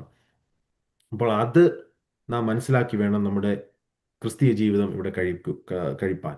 1 പത്രോസ് 2:24, നാം പാപം സംബന്ധിച്ച് മരിച്ച് നീതിക്ക് ജീവിക്കേണ്ടതിന് അല്ലേ. നീതിക്ക് നാം ജീവിക്കണം. ശുഷ്കാന്തി ഉള്ള സൽപ്രവൃത്തിയിൽ ശുഷ്കാന്തിയുള്ള ജനമായിരിക്കണം. നാം പാപം സംബന്ധിച്ച് മരിക്കണം, മരിച്ച് നാം നീതിക്ക് ജീവിക്കണം, നീതിയുള്ളവരായി തീരണം. കർത്താവിനെ നാം മനസ്സിലാക്കുന്നത് നീതിയുള്ള ഒരു കർത്താവായിട്ടാണ് അല്ലേ. നീതിയുള്ള ഒരു ജഡ്ജാണ് നമ്മുടെ കർത്താവ്. അപ്പോൾ അങ്ങനെ കർത്താവിനെ സേവിക്കുന്നവരും നീതി പ്രവർത്തിക്കുന്നവരായിരിക്കണം, നാമും നീതിയുള്ളവരായിരിക്കണം. ലിവ് ഫോർ റൈച്ചസ്നെസ് അല്ലെ. 1 പത്രോസ് 2:24, നാം പാപം സംബന്ധിച്ച് മരിച്ച് നീതിക്ക് ജീവിക്കേണ്ടതിന് അവൻ തന്റെ ശരീരത്തിൽ നമ്മുടെ പാപങ്ങളെ ചുമന്നുകൊണ്ട് ക്രൂശിന്മേൽ കയറി അവന്റെ അടിപ്പിണരുകൾ നിങ്ങൾക്ക് സൗഖ്യം വന്നിരിക്കുന്നു. അപ്പോൾ നമ്മൾ കർത്താവിന്റെ ആ മരണത്തെ നമ്മൾ ധ്യാനിക്കുമ്പോൾ, കർത്താവിന്റെ മരണം എന്ന് പറയുന്നത് നമ്മൾ പറഞ്ഞതുപോലെ ബൈ ചാൻസ് നടന്നതല്ല, പെട്ടെന്ന് നടന്ന ഒരു കാര്യമല്ല. മുന്നമേ പിതാവായ ദൈവം, നമ്മൾ മുമ്പ് വായിച്ചതുപോലെ ദൈവേഷ്ടത്താൽ നടന്നതാണ്. ദൈവം തീരുമാനിച്ചിട്ട് നടന്നതാണ്. തന്റെ പുത്രനായ യേശു ക്രിസ്തുവിനെ ലോകത്തിന് കൊടുത്തത് ദൈവം മുന്നമേ തീരുമാനിച്ചതാണ്. പിന്നീട് മത്തായി 28 പറയുന്നത്, മനുഷ്യപുത്രൻ എന്തിനാണ് വന്നത്? ശുശ്രൂഷനല്ല, മറിച്ച് ശുശ്രൂഷിപ്പാനും അനേകർക്ക് വേണ്ടി തന്റെ ജീവനെ മറുവിലയായി കൊടുപ്പാനും വന്നതുപോലെ എന്ന് പറഞ്ഞു അല്ലെ. അപ്പോൾ കർത്താവിന്റെ മരണം, അല്ലെ കർത്താവ് ഈ ലോകത്തിൽ കടന്നു വന്നത് ശുശ്രൂഷിപ്പാൻ അല്ലെങ്കിൽ ശുശ്രൂഷ ചെയ്യുവാനല്ല, അല്ല ശുശ്രൂഷ ചെയ്യിപ്പാനല്ല, മറ്റുള്ളവരെ കൊണ്ട് ചെയ്യിക്കുക എന്ന അർത്ഥത്തിലല്ല, മറിച്ച് ശുശ്രൂഷ ചെയ്യുവാനാണ്. He came to serve. ഇംഗ്ലീഷിൽ വളരെ കൃത്യമായിട്ട് പറയുന്നുണ്ട്, ഹി കെയിം ടു സെർവ്.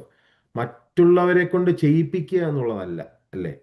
ഇന്നത്തെ ആത്മീയ ഗോളത്തിൽ അതാണ് നടക്കുന്നത്. മറ്റുള്ളവരെ ശുശ്രൂഷ ചെയ്യിപ്പിക്കുകയാണ്. എന്നാൽ ശുശ്രൂഷ ചെയ്യുന്നവർ വളരെ കുറവാണ്, കൊണ്ട് മൈനോറിറ്റിയാണ്. മെജോറിറ്റി ശുശ്രൂഷ ചെയ്യിപ്പിക്കുകയാണ്.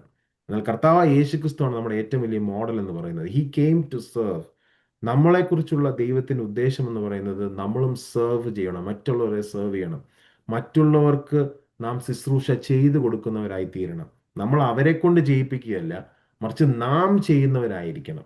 അതാണ് കർത്താവ് യേശുക്രിസ്തു കാണിച്ച മോഡൽ എന്ന് പറയുന്നത്. മത്തായി 20:28 വളരെ ക്ലിയർ ആയിട്ട് പറയുന്നുണ്ട്, മനുഷ്യപുത്രൻ ശുശ്രൂഷ ചെയ്യിപ്പിപ്പാനല്ല, ശുശ്രൂഷിപ്പാനും അനേകർക്ക് വേണ്ടി തൻ്റെ ജീവനെ മറുവിലയായി കൊടുപ്പാനും. ഏറ്റവും വലിയ ശുശ്രൂഷ കർത്താവ് എന്താണ് ചെയ്തത്? ഏറ്റവും വലിയ ശുശ്രൂഷ എന്ന് പറയുന്നതാണ് തൻ്റെ ജീവനെ മറുവിലയായി ക്രൂശിൽ കൊടുത്തത് അല്ലേ. നമ്മളെ കൊണ്ട് ആ യാഗം അർപ്പിക്കുന്നതിന് പകരം നമ്മുടെ പാപത്തിന്റെ പരിഹാരത്തിനായി നാം യാഗം അർപ്പിക്കേണ്ടതായിരുന്നു. എന്നാൽ നമ്മെ കൊണ്ട് ചെയ്യിപ്പിക്കാതെ കർത്താവ് തൻ്റെ ജീവനെ മറുവിലയായി കൊടുത്തു അല്ലേ. അങ്ങനെയാണ് ദൈവം തൻ്റെ ഏറ്റവും വലിയ ശുശ്രൂഷ ചെയ്തത്. കർത്താവ് പ്രസംഗിക്കുക മാത്രമല്ല ചെയ്തത്, കർത്താവ് സൗഖ്യമാക്കുക മാത്രമല്ല ചെയ്തത്, കർത്താവ് പഠിപ്പിക്കുക മാത്രമല്ല ചെയ്തത്, അതിനേക്കാൾ ഒക്കെ ഉപരിയായി ഏറ്റവും വലിയ ശുശ്രൂഷ കർത്താവ് ചെയ്തെന്ന് പറഞ്ഞാൽ നമുക്ക് വേണ്ടി യാഗമായി തീർന്നു എന്നുള്ളതാണ്. നമുക്ക് വേണ്ടി തൻ്റെ ജീവനെ കൊടുത്തു എന്നുള്ളതാണ്. നാം നമ്മുടെ ജീവനെ മറുവിലയായി കൊടുക്കേണ്ടിയിരുന്ന സ്ഥാനത്ത് നമ്മുടെ പാപങ്ങൾ നിമിത്തം നമ്മുടെ പാപപരിഹാരത്തിനായി ക്രൂശിൽ കർത്താവ് യാഗമായി തീർന്ന് തൻ്റെ ജീവനെ നമ്മുടെ പാപങ്ങളിൽ നിന്ന് നമ്മെ വിടുവിക്കുവാൻ വേണ്ടി കൊടുത്തു എന്നുള്ളതാണ് കർത്താവായ യേശു ക്രിസ്തു ചെയ്ത ഏറ്റവും വലിയ ശുശ്രൂഷ എന്ന് പറയുന്നത്. ആ താഴ്മയുള്ള മനോഭാവം നാമും ധരിക്കണമെന്നാണ് ഫിലിപ്പിയ ലേഖനം 2-ാം അധ്യായത്തിൽ നമ്മൾ കാണുന്നത്, അല്ലേ? താൻ ദാസരൂപം എടുത്തു, വേഷത്തിൽ മനുഷ്യനായി വിളങ്ങി. വിളങ്ങി. അങ്ങനെ ദൈവം, അല്ലേ, പിതാവായ ദൈവം തൻ്റെ പുത്രനായ യേശുക്രിസ്തുവിനെ ഈ ലോകത്തിൽ അയച്ചത് ആ ഒരു മോഡൽ നമ്മളെ കാണിക്കുക എന്നുള്ളതാണ്. ആ മോഡൽ നാം കണ്ടു, നം വേദപുസ്തകത്തിൽ നിന്ന് വായിച്ചു, തിരുവെഴുത്തിൽ നിന്ന് വായിക്കുന്നു. അത് നമ്മുടെ ജീവിതത്തിൽ നാം പകർത്തുക എന്നുള്ളതാണ് നമ്മുടെ ഉദ്ദേശം എന്ന് പറയുന്നത്, അല്ലേ? ദാസനാകുക. ദാസനാകുക എന്നുള്ളത് എളുപ്പമല്ല. ആ താഴ്മയുള്ള മനോഭാവം ധരിക്കുക എന്നുള്ളത് എളുപ്പമല്ല, അല്ലേ? അത് വളരെ പാടാണ്. അത് പ്രത്യേകിച്ച് നമ്മുടെ ഈഗോസ്, നമ്മുടെ അഹങ്കാരങ്ങൾ, നമ്മുടെ പ്രൈഡ്, അല്ലേ? മനുഷ്യൻ എന്ന് പറയുന്നത് ഇതൊക്കെ നിറഞ്ഞ ഒരു വ്യക്തിത്വമാണ് നമ്മുടെ വ്യക്തിത്വം എന്ന് പറയുന്നത്. നമ്മുടെ പേഴ്സണാലിറ്റി എന്ന് പറയുന്നത്, നമുക്ക് ഈഗോസ് കാണാം, നമുക്ക് പ്രൈഡ് കാണാം, നമുക്ക് അഹംഭാവം കാണാം, നമുക്ക് ആ, പല തരത്തിലുള്ള വികാരങ്ങളിലൂടെയാണ് മനുഷ്യൻ പോകുന്നത്. എന്നാൽ കർത്താവായ യേശു ക്രിസ്തുവിന്റെ താഴ്മയുള്ള ആ ക്യാരക്ടർ, ആ സ്വഭാവം, ആ ദാസ സ്വഭാവം നമുക്കുണ്ടോ എന്ന് നാം പരിശോധിക്കണം. മറ്റുള്ളവരെ നാം ശുശ്രൂഷിക്കുന്നുണ്ടോ? നമ്മെ ദൈവം തിരഞ്ഞെടുത്തത് സൽപ്രവൃത്തികൾ, നമ്മൾ മുമ്പേ വായിച്ചതുപോലെ സൽപ്രവൃത്തികളിൽ ശുഷ്കാന്തിയുള്ള ഒരു ജനത്തെയാണ് ദൈവം നമ്മെക്കുറിച്ച് ഉദ്ദേശിക്കുന്നത്. അങ്ങനെയുള്ള ജനമായി നാം തീരണം എന്നുള്ളതാണ്. പിന്നെ നമ്മൾ വായിച്ചു നീതിക്ക് നാം ജീവിക്കണം എന്നുള്ളത്. അതായത് സൽപ്രവൃത്തികൾ ശുഷ്കാന്തിയുള്ള ഒരു ജനം, നീതിക്കായി നാം ജീവിക്കണം, മറ്റുള്ളവരെ നാം ശുശ്രൂഷിക്കണം. ഇത് മൂന്നും നമ്മുടെ ജീവിതത്തിൽ നടക്കുന്നുണ്ടോ എന്ന് നാം പരിശോധിക്കണം. കർത്താവായ യേശുക്രിസ്തു മരിച്ചു നമുക്ക് രക്ഷ നൽകി തന്നു, സത്യമാണ്. എന്നാൽ ആ രക്ഷയെ നാം അഗണ്യമാക്കാതെ നാം രക്ഷയെ എങ്ങനെ മുമ്പോട്ട് കൊണ്ടുപോകാൻ പറ്റും? സൽപ്രവൃത്തികൾ ശുഷ്കാന്തിയുള്ള ഒരു ജനമായിരിക്കണം, നീതിക്ക് ജീവിക്കണം, മറ്റുള്ളവരെ നാം ശുശ്രൂഷിക്കണം, അല്ലേ? മറ്റുള്ളവരെ ശുശ്രൂഷിക്കുന്നതിനാണ് ദൈവത്തിന് പ്രസാദം ലഭിക്കുന്നത്. കാരണം ദൈവം അതാണ് ചെയ്തത്. കർത്താവായ യേശു ക്രിസ്തു ഈ ലോകത്തിൽ കടന്നു വന്ന് പ്രസംഗിച്ചു, സത്യമാണ്. മറ്റുള്ളവർക്ക് സൗഖ്യം കൊടുത്ത സത്യമാണ്. അതൊക്കെ ശുശ്രൂഷയാണ്, അതല്ലെന്നല്ല ഞാൻ പറയുന്നത്. പ്രസംഗിക്കുന്നതും സൗഖ്യമാക്കുന്നതും പഠിപ്പിക്കുന്നതൊക്കെ ശുശ്രൂഷയാണ്. അത് കർത്താവ് അത് ചെയ്യുകയും ചെയ്തു. എന്നാൽ ഏറ്റവും വലിയ ശുശ്രൂഷ മറ്റുള്ളവർക്ക് എങ്ങനെയാണ് കർത്താവ് ചെയ്തു കൊടുത്തത്? അത് തൻ്റെ ജീവനെ കൊടുക്കുകയാണ് ചെയ്തത്, അല്ലേ? താൻ യാഗമായി തീർന്നു. നമ്മെ കൊണ്ട് യാഗം ചെയ്യുന്നതിന് പകരം കർത്താവ് തന്നെ യാഗമായി തീർന്നു. അപ്പൊ അതാണ് ഏറ്റവും വലിയ ശുശ്രൂഷ കർത്താവ് ചെയ്തത്. ആ ശുശ്രൂഷ എന്തിനാണ് കർത്താവ് ചെയ്തത്? അതാണ് ഗലാത്യ ലേഖനം നമ്മൾ വായിച്ചത്. ഈ ദുഷ്ടലോകത്തിൽ നമ്മെ വിടുവിപ്പാൻ, ഇപ്പോഴത്തെ ദുഷ്ടലോകത്തിൽ നമ്മെ വിടുവിക്കേണ്ടതിന് നമ്മുടെ പാപങ്ങൾ നിമിത്തം തന്നെത്താൻ ഏൽപ്പിച്ചു കൊടുത്തു. ഓക്കെ.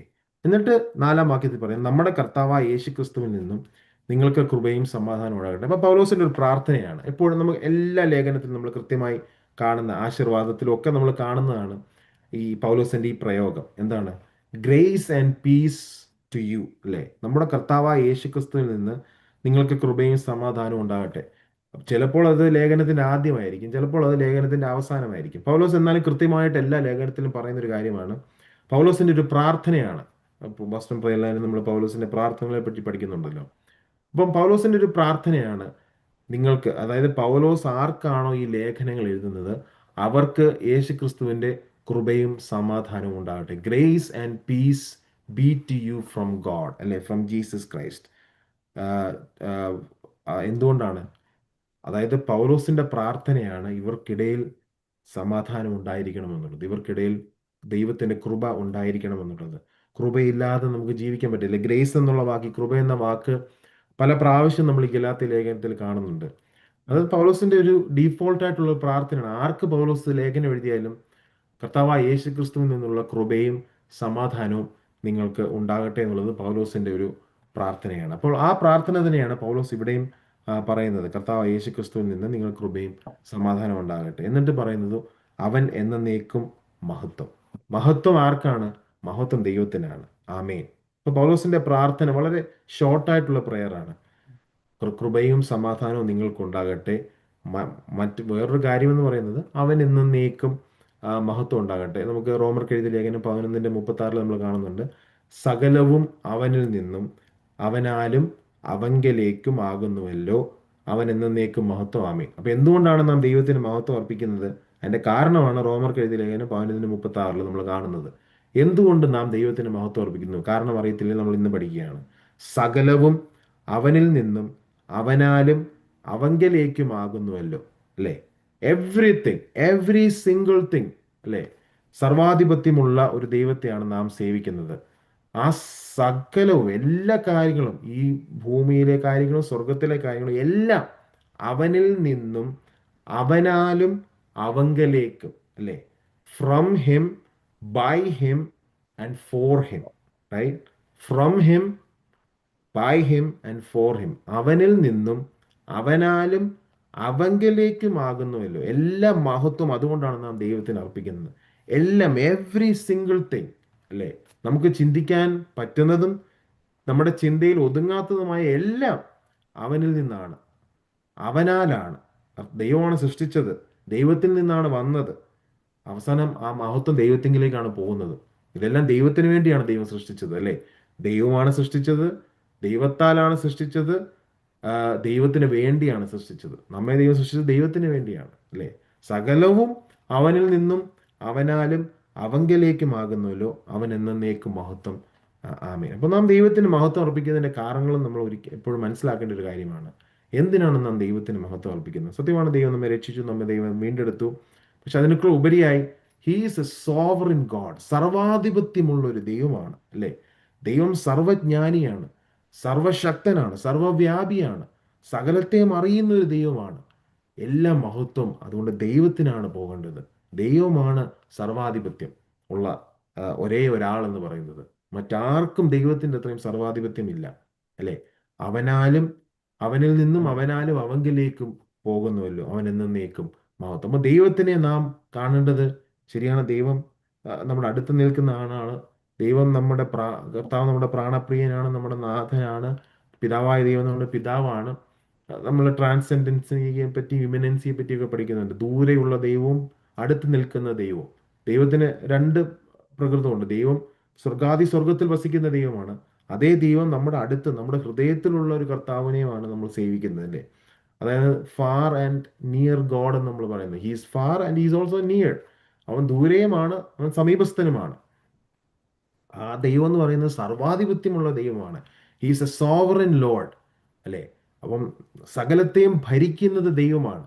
ഇവിടെയുള്ള രാജാക്കന്മാരെയും ഇവിടെയുള്ള രാഷ്ട്രീയക്കാരുടെ മേലൊക്കെ അധികാരമുള്ള ഒരേ ഒരാളെന്ന് പറയുന്നത് നമ്മുടെ ദൈവമാണ്. ആ ദൈവത്തിനാണ് സകല മഹത്വവും പോകേണ്ടത്. എന്നാൽ ഇന്നത്തെ ആത്മീയ ഗോളത്തിൽ നമുക്കറിയാം, പലപ്പോഴും മഹത്വം പോകുന്നത് മനുഷ്യർക്കാണ്. നമ്മൾ ശ്രദ്ധിച്ചാൽ അറിയാം, അല്ലേ? വിലയേറിയ കർത്താവിന്റെ എളിയ ദാസൻ എന്ന് അല്ല നമ്മളിപ്പോൾ പലപ്പോഴും കാണുന്നത്. എളിയ കർത്താവിന്റെ വിലയേറിയ ദാസൻ എന്നാണ് പലരും പരിചയപ്പെടുത്തുന്നത്. കാരണം ആ രീതിയിലാണ് അവരുടെ പ്രസംഗങ്ങളും, ആ രീതിയിലാണ് അവരെ തന്നെ പരിചയപ്പെടുത്തുന്നത്, അല്ലേ? പണ്ട് നമ്മുടെ അപ്പച്ചന്മാരുടെ കാലത്ത് വിലയേറിയ കർത്താവിന്റെ എളിയ ദാസൻ, യേശു ക്രിസ്തുവിന്റെ എളിയ ദാസൻ എന്നൊക്കെയാണ് നമ്മൾ പുസ്തകങ്ങളിലൊക്കെ കാണുന്നത്. എന്നാൽ ഇന്ന് പറയാതെ അവർ പറയുന്നത് എളിയ കർത്താവിന്റെ വിലയേറിയ ദാസൻ. അതുകൊണ്ടാണ് അവരവർക്ക് തന്നെ സ്ഥാനങ്ങളൊക്കെ കൊടുക്കുന്നത്. പല പല സ്ഥാനങ്ങൾ, അഭിസംബോധനകൾ അവരുടെ പേരിന് മുമ്പിലൊക്കെ നമ്മൾ കാണുന്നതിന്റെ കാരണം അവർ ഈ ലോകത്തിൽ എന്തൊക്കെയോ ആണ്. അതുകൊണ്ട് മഹത്വം അവർക്കാണ് വേണ്ടത്, അല്ലേ? പലരും മഹത്വം ആഗ്രഹിക്കുന്നതുകൊണ്ടാണ് പലതിനും പോകുന്നത്, പല കസേര കളിക്കും പോകുന്നത്. അത് വളരെ വളരെ വിഷമകരമായ ഒരവസ്ഥയിലാണ് ഇന്നത്തെ ആത്മീയ ഗോളം നിൽക്കുന്നത്.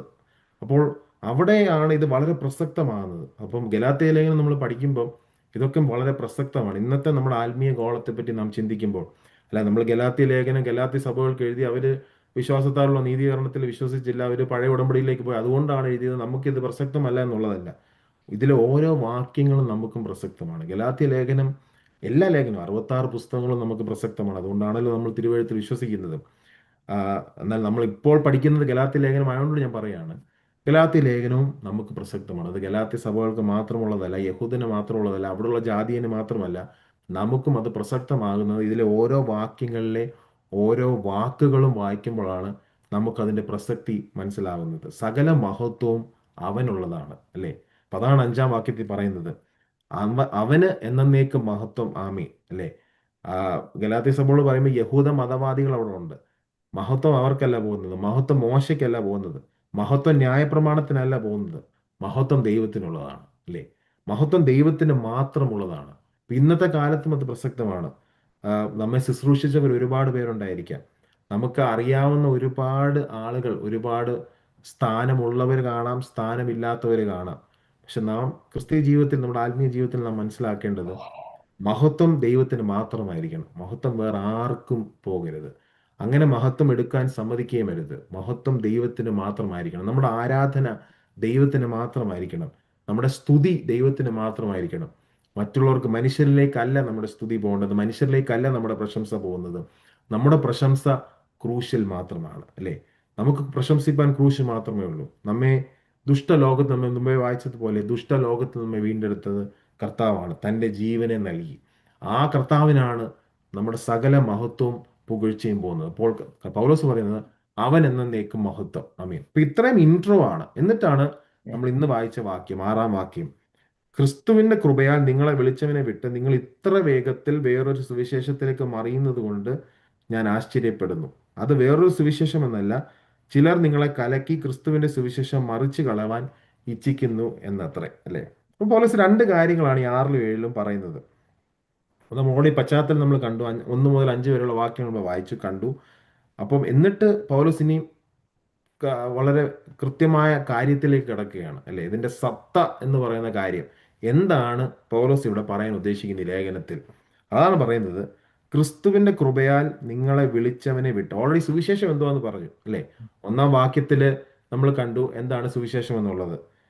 ക്രിസ്തു മരിച്ചു, ക്രിസ്തു ഉയർത്തു. അത് പിന്നീട് എക്സ്പ്ലെയിൻ ചെയ്തു. 3-ാം വാക്യത്തിൽ നമ്മൾ ഓൾറെഡി എക്സ്പ്ലെയിൻ ചെയ്തു. ക്രിസ്തു മരിച്ചു, ക്രിസ്തു ഉയർത്തെഴുന്നേറ്റു. എന്തിനാണ് ക്രിസ്തു മരിച്ചത്? ദുഷ്ടലോകത്തിൽ നമ്മെ വിടുവിപ്പാനാണ് ക്രിസ്തു മരിച്ചത്. എന്നിട്ട് പറയാണ്, അപ്പോൾ ഇതാണ് സുവിശേഷം എന്ന് ഓൾറെഡി പൗലോസ് ഇൻട്രോ കൊടുത്തു. ഇനിയും പറയാണ്, ഈ സുവിശേഷം വിട്ട്, അല്ലെ?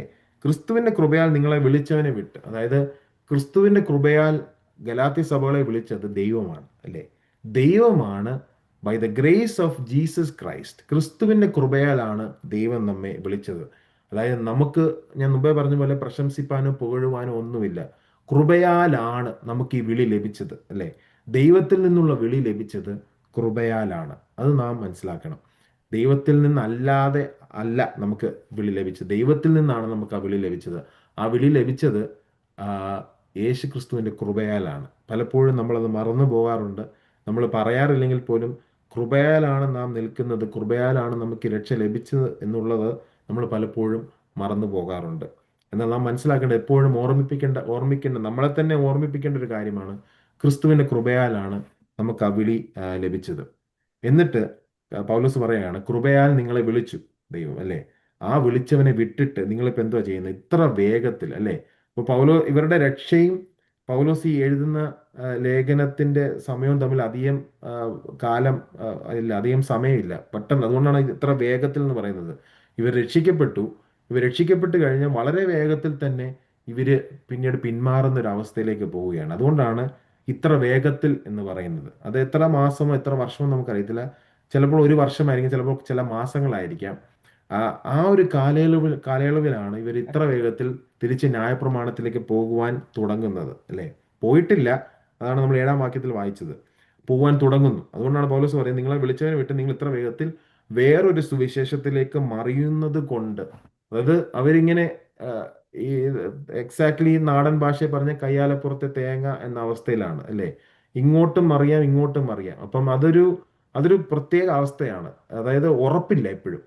ക്രിസ്തുവിൽ ഉറപ്പില്ല. അവർക്ക് ഉറപ്പില്ലാത്തതുകൊണ്ടാണ് അവർ മറിയുന്നത്. അതുകൊണ്ടാണ് കൃത്യമായി മലയാളത്തിൽ മറിയുന്നു എന്ന് പറയുന്നത്. ഗ്രീക്കിൽ ഡെസേർട്ടിങ്, അല്ലേ? അല്ലെങ്കിൽ ട്രാൻസ്ഫർ ഓഫ് അലീജിയൻസ്, അവരുടെ കൂറ് മാറുക എന്നുള്ളത്. മൂലഭാഷയിൽ അതിൻ്റെ അർത്ഥം എന്ന് പറയുന്നത് അവരുടെ കൂറ് മാറുന്നു എന്നുള്ളതാണ്. അവരുടെ ട്രാൻസ്ഫർ ഓഫ് അലീജിയൻസ്, കർത്താവിൽ നിന്നും ന്യായപ്രമാണത്തിലേക്ക് അവരുടെ കൂറ് മാറുന്നു എന്നുള്ളതാണ് ഇവിടെ പൗലോസ് ഉദ്ദേശിക്കുന്നത്. അതുകൊണ്ടാണ് മറിയുക എന്നുള്ള വാക്യം മലയാളത്തിൽ പൗലോസ് ഉപയോഗിച്ചിരിക്കുന്നത്. അവരുടെ കൂറ് കർത്താവിൽ നിന്നും ന്യായപ്രമാണത്തിലേക്ക് മറിയുന്നതുകൊണ്ട് പൗലോസ് പറയുകയാണ്, നിങ്ങൾ വേറൊരു സുവിശേഷത്തിലേക്ക് മറിയുന്നതുകൊണ്ട് ഞാൻ ആശ്ചര്യപ്പെടുന്നു. I M shocked. സർപ്രൈസ് എന്നുള്ളതല്ല, ഷോക്കാണ് കൂടുതലും. കാരണം ഇവർ രക്ഷിക്കപ്പെട്ടത് കർത്താവ് യേശുക്രിസ്തുവിന്റെ കൃപയാലുള്ള സുവിശേഷം കേട്ടാണ്. ആ സുവിശേഷത്താലാണ് ഇവർ രക്ഷിക്കപ്പെട്ടത്. ദൈവമാണ് ഇവരെ വിളിച്ചത്. എന്നാൽ ആ വിളി മറന്നുകൊണ്ട് അവർ വേറൊരു സുവിശേഷത്തിലേക്ക് പോകുന്നു. എന്തുകൊണ്ടാണ് പോകുന്നത്? യഹൂദ മതവാദികൾ അവിടെ വന്ന് മറ്റൊരു സുവിശേഷത്തെ പറ്റി, അതായത് ന്യായപ്രമാണത്തിൻ്റെ ഇമ്പോർട്ടൻസിനെ പറ്റി അവരെ പഠിപ്പിക്കുകയാണ് ചെയ്തത്. അപ്പോൾ അതുകൊണ്ട് അവർ ന്യായപ്രമാണത്തിലേക്ക് തിരിച്ചു പോകുന്ന ഒരു കാഴ്ചയാണ് നമ്മൾ കാണുന്നത്. എന്നിട്ട് 7-ാം വാക്യത്തിൽ നമ്മൾ കാണുന്നത്, അത് വേറൊരു സുവിശേഷം എന്നല്ല, ചിലർ നിങ്ങളെ കലക്കി ക്രിസ്തുവിന്റെ സുവിശേഷം മറിച്ച് കളവാൻ ഇച്ഛിക്കുന്നു എന്നത്രേ. അപ്പൊ അത് അങ്ങനെ ഒരു സുവിശേഷം ഇല്ല, അല്ലേ? സുവിശേഷം എന്ന് പറയുന്നത് ഒരൊറ്റ സുവിശേഷമേ ഉള്ളൂ. അതുകൊണ്ടാണ് പൗലോസ് അങ്ങനെ പറയുന്നത്, ക്രിസ്തുവിന്റെ കൃപയാലുള്ള സുവിശേഷം, അല്ലേ? ക്രിസ്തുവാണ് നിങ്ങളെ വീണ്ടെടുത്തത്. നമ്മുടെ പാപങ്ങൾ നിമിത്തം, നമ്മുടെ പാപത്തിൽ നിന്ന്, നമ്മുടെ ദുഷ്ടലോകത്തിൽ നിന്നും നമ്മെ വീണ്ടെടുത്തത് കർത്താവാണ്. അതാണ് ഏറ്റവും വലിയ സുവാർത്ത എന്ന് പറയുന്നത്, തന്റെ മരണ പുനരുത്ഥാനത്തിലൂടെ. എന്നാൽ ഈ യഹൂദ മതവാദികൾ വന്ന് മറ്റൊരു സുവിശേഷത്തെ ഇവിടെ പ്രസംഗിക്കുകയാണ് ചെയ്യുന്നത്. ആ സുവിശേഷം പ്രസംഗിച്ചത് കാരണം ഇവർ കൺഫ്യൂസ്ഡ് ആയിട്ടിരിക്കുകയാണ്, എന്ത് ചെയ്യണമെന്നറിയാതെ കൺഫ്യൂസ്ഡ് ആയിട്ടിരിക്കുകയാണ്. അതാണ് അടിസ്ഥാനമില്ലാതെ പോകുന്നതിന്റെ പ്രശ്നം എന്ന് പറയുന്നത്. ക്രിസ്തുവിലാണ് നമ്മുടെ അടിസ്ഥാനമെങ്കിൽ നമുക്ക് വിവേചിക്കാൻ പറ്റും യഥാർത്ഥമായി എന്താണ് സത്യസുവിശേഷം എന്നുള്ളത്. എന്നാൽ ക്രിസ്തുവിൽ നമ്മുടെ അടിസ്ഥാനം ഉറപ്പല്ലെങ്കിൽ, ക്രിസ്തുവിലല്ല നമ്മുടെ അടിസ്ഥാനമെങ്കിൽ, നാം കൺഫ്യൂസ്ഡ് ആയിത്തീരും. അപ്പോഴാണ് നമ്മൾ മറിയാൻ ചാൻസ് ഉള്ളത്. അപ്പോഴാണ് നമ്മുടെ ട്രാൻസ്ഫർ ഓഫ് അലീജിയൻസ് നടക്കുവാൻ ചാൻസ് ഉള്ളത്, അല്ലേ? 2 കൊരിന്ത്യർ 11:4 പൗലോസ് കൃത്യമായി പറയുന്നുണ്ട്, ഒരുത്തൻ വന്ന് ഞങ്ങൾ പ്രസംഗിക്കാത്ത മറ്റൊരു യേശുവിനെ പ്രസംഗിക്കുകയോ നിങ്ങൾക്ക് ലഭിക്കാത്ത വേറൊരു ആത്മാവെങ്കിലും നിങ്ങൾ കൈക്കൊള്ളാത്ത വേറൊരു സുവിശേഷമെങ്കിലും ലഭിക്കുകയോ ചെയ്യുമ്പോൾ നിങ്ങൾ പൊറുക്കുന്നത് ആശ്ചര്യം. അവിടെയും ഒരു ആശ്ചര്യം പൗലോസ് പറയുന്നുണ്ട്. പൗലോസ് സർപ്രൈസ്ഡ് ആണ്, അവിടെ ഷോക്ക്ഡ് ആണ്. പൗലോസ് പ്രസംഗിച്ച സുവിശേഷത്തിൽ നിന്ന് ഇവർ മാറുമ്പോൾ പൗലോസിന് ആശ്ചര്യമാണ്. ഒരുത്തൻ വന്ന് ഞങ്ങൾ പ്രസംഗിക്കാത്ത മറ്റൊരു യേശുവിനെ പ്രസംഗിക്കുകയോ നിങ്ങൾക്ക് ലഭിക്കാത്ത വേറൊരു ആത്മാവെങ്കിലും നിങ്ങൾ കൈക്കൊള്ളാത്ത വേറൊരു സുവിശേഷമെങ്കിലോ ലഭിക്കുകയോ ചെയ്യുമ്പോൾ നിങ്ങൾ പൊറുക്കുന്നത് ആശ്ചര്യം. അപ്പൊ പൊറുക്കാൻ പാടില്ല. നാം വിവേചിക്കണം. വിവേചിച്ചിട്ട് പൊറുക്കാൻ പാടില്ല. പൊറുക്കാത്ത തെറ്റാണ് മറ്റ് സുവിശേഷം പ്രസംഗിക്കുക എന്നുള്ളത്. ഫോൾസ് ടീച്ചിങ് നടത്തുക എന്നുള്ളത് പൊറുക്കാൻ പറ്റാത്ത അത്ര വലിയ തെറ്റാണ്. അത് നാം പൊറുക്കുവാൻ പാടില്ല, അല്ലേ? അതുപോലെ യശയാവിന്റെ പുസ്തകം യശയാവിന്റെ പ്രവചനം 29:13, ഈ ജനം അടുത്ത് വന്ന വായ് കൊണ്ടും അതരം കൊണ്ട് എന്നെ ബഹുമാനിക്കുന്നു, എങ്കിലും തങ്ങളുടെ ഹൃദയത്തെ അവർ എങ്കിൽ നിന്ന് ദൂരത്ത് അകറ്റി വെച്ചിരിക്കുന്നു. എന്നോടുള്ള അവരുടെ ഭക്തി മനഃപ്പാടമാക്കിയ മാനുഷ്യകൽപ്പന എത്രേ, അല്ലേ?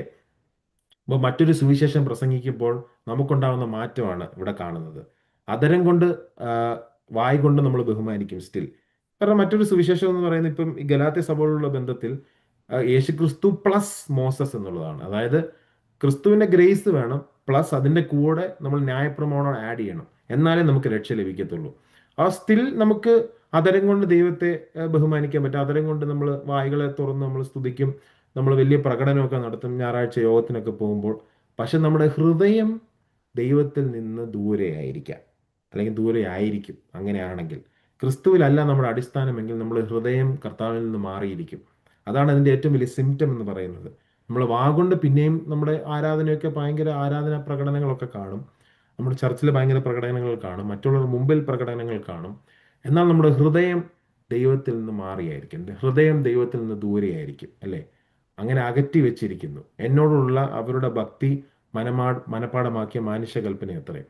ഗലാത്യർ 5:7-9 വരെ പറയുന്നുണ്ട്, നിങ്ങൾ നന്നായി ഓടിയിരുന്നു, സത്യം അനുസരിക്കാതിരിക്കാൻ നിങ്ങളെ ആർ തടുത്തു കളഞ്ഞു, അല്ലേ? ഇങ്ങനെ നിങ്ങളെ അനുസരിപ്പിച്ചത് നിങ്ങളെ വിളിച്ചവന്റെ പ്രവൃത്തിയല്ല, അസാരം പുളിമാവ് പിണ്ടത്തെ മുഴുവൻ പുളിപ്പിക്കുന്നു, അല്ലേ? കൃത്യമായിട്ട് പൗലോസ് മറ്റ് ലേഖനങ്ങളിലൊക്കെ പറയുന്നുണ്ട്, നന്നായി ഓടിയിരുന്നു. ഗലാത്യ സഭയോട് പറയാണ് 5-ാം അധ്യായത്തിൽ, നിങ്ങൾ നന്നായി ഓടിയിരുന്നു, സത്യം അനുസരിക്കാതിരിക്കാൻ ആർ നിങ്ങളെ തടുത്തു കളഞ്ഞു. യഹൂദ മതവാദികളാണ് ഈ പശ്ചാത്തലത്തിൽ നമുക്കറിയാം. യഹൂദ മതവാദികളാണ് ഇവരെ ഇങ്ങനെ കൺഫ്യൂസ്ഡ് ആക്കുന്നതിന്റെ പ്രധാന കാരണം. ന്യായപ്രമാണം അനുസരിക്കണം, പരിച്ഛേദന ഏൽക്കണം, ചടങ്ങുകൾ നിവർത്തിക്കണം, ശബത്ത് ആചരിക്കണം, ഉത്സവങ്ങൾ ആചരിക്കണം, എന്നാലേ നിങ്ങൾക്ക് രക്ഷ ലഭിക്കുകയുള്ളൂ. കർത്താവ് വിശ്വസിച്ചാൽ മാത്രം പോരാ. അത് വേണ്ട എന്ന് പറയുന്നില്ല, അതിൻ്റെ കൂടെ ആഡ് ചെയ്യുകയാണ് ചെയ്യുന്നത്. അതാണ് പൗലോസ് പറയുന്നത് 6-ാം അധ്യായത്തിൽ, നിങ്ങൾ മറ്റൊരു സുവിശേഷം, ഈ പശ്ചാത്തലത്തിൽ നിങ്ങൾ വേറൊരു സുവിശേഷത്തിലേക്ക് മറിയുന്നതുകൊണ്ട് ഞാൻ ആശ്ചര്യപ്പെടുന്നു. അതായത് കൃപയാൽ അല്ല രക്ഷ, കൃപയാൽ മാത്രമല്ല രക്ഷ, വിശ്വാസത്താൽ മാത്രമല്ല രക്ഷ, മറിച്ച് ന്യായപ്രമാണത്തിലും കൂടെ നാം പങ്കാളികളാണ്, അല്ലെങ്കിൽ ന്യായപ്രമാണം കൂടെ നാം അനുസരിക്കണം, ന്യായപ്രമാണം നാം നിവർത്തിക്കണം. അതുകൊണ്ടാണ് പൗലോസ് ഗലാത്യ ലേഖനം 2:16 പറയുന്നത്, നാം സ്വഭാവത്താൽ ജാതികളിൽ നിന്നുള്ള പാപികളിൽ യഹൂദന്മാരത്രേ, എന്നിട്ട് യേശുക്രിസ്തുവിലുള്ള വിശ്വാസത്താൽ അല്ലാതെ ന്യായപ്രമാണത്തിന്റെ പ്രവൃത്തികളാൽ മനുഷ്യൻ നീതീകരിക്കപ്പെടുന്നില്ല, അല്ലേ? മനുഷ്യൻ നീതീകരിക്കപ്പെടുന്നില്ല, ന്യായപ്രമാണ പ്രവൃത്തികളാൽ മനുഷ്യൻ നീതീകരിക്കപ്പെടുന്നില്ല എന്ന് 2:16 പറയുന്നതിന്റെ കാരണം പൗലോസിന് മനസ്സിലായി, യഹൂദ മതവാദികൾ മറ്റൊരു സുവിശേഷം ഇവരെ അറിയിച്ചു എന്നുള്ളത്. എന്നിട്ട് 7-ാം വാക്യത്തിൽ അത് വേറൊരു സുവിശേഷം എന്നല്ല, ചിലർ നിങ്ങളെ കലക്കി ക്രിസ്തുവിന്റെ സുവിശേഷം മറിച്ച് കളയുവാൻ ഇച്ഛിക്കുന്നു അത്രേ. അതായത് യഥാർത്ഥ സുവിശേഷം മറിച്ച് കളവാൻ ഇവർ ഇച്ഛിക്കുന്നു. എന്നിട്ട് 8-ാം വാക്യത്തിൽ പറയുന്നത്, എന്നാൽ ഞങ്ങൾ നിങ്ങളോട് അറിയിച്ചതിന് വിപരീതമായി ഞങ്ങളാകട്ടെ, സ്വർഗത്തിൽ നിന്ന് ദൂതനാകട്ടെ, നിങ്ങളോട് സുവിശേഷം അറിയിച്ചാൽ അവൻ ശപിക്കപ്പെട്ടവൻ. അനത്തീമ എന്ന് പറഞ്ഞ ഗ്രീക്ക് വാക്കാണ്. Cursed, be accursed. അതായത് സ്വർഗത്തിൽ നിന്ന് ദൂതനാകട്ടെ, വേറെ ആരെങ്കിലും ആകട്ടെ, ഒരു ഞങ്ങൾ അറിയിച്ച സുവിശേഷം അല്ലാതെ മറ്റൊരു സുവിശേഷം അറിയിച്ചാൽ അവൻ ശപിക്കപ്പെട്ടവൻ. അപ്പം അങ്ങനെയുള്ള സുവിശേഷത്തെ നാം വിവേചിക്കുന്നവരായി തീരണം. പ്രത്യേകിച്ച് ഇന്നത്തെ നമ്മുടെ ആത്മീയ ഗോളത്തിൽ പലതരം സുവിശേഷങ്ങളുണ്ട്, അല്ലേ? 9-ാം വാക്യം പറയുന്നു, ഞങ്ങൾ മുൻ പറഞ്ഞതുപോലെ ഞാൻ ഇപ്പോൾ പിന്നെയും പറയും, നിങ്ങൾ കൈക്കൊണ്ട സുവിശേഷത്തിന് വിപരീതമായി ആരെങ്കിലും നിങ്ങളോട് സുവിശേഷം അറിയിച്ചാൽ അവൻ ശപിക്കപ്പെട്ടവൻ. പിന്നെയും പൗലോസ് എടുത്തു പറയാണ്, ഞങ്ങൾ അറിയിച്ച സുവിശേഷത്തിന് വിപരീതമായി അതല്ലാത്ത സുവിശേഷം ആര് പറഞ്ഞാലും അവൻ ശപിക്കപ്പെട്ടവൻ, അവനെ കൈക്കൊള്ളുവാൻ പാടില്ല, പൊറുക്കുവാൻ പാടില്ല. അപ്പോൾ നമ്മുടെ ഇന്നത്തെ കാലഘട്ടത്തിൽ ഇതെങ്ങനെയാണ് പ്രസക്തമാകുന്നത്? മറ്റൊരു സുവിശേഷം എന്താണ്? ഇന്ന് പല തരത്തിലുള്ള സുവിശേഷങ്ങളുണ്ട്, അല്ലേ? പല തരത്തിലുള്ള സുവിശേഷമുണ്ട്.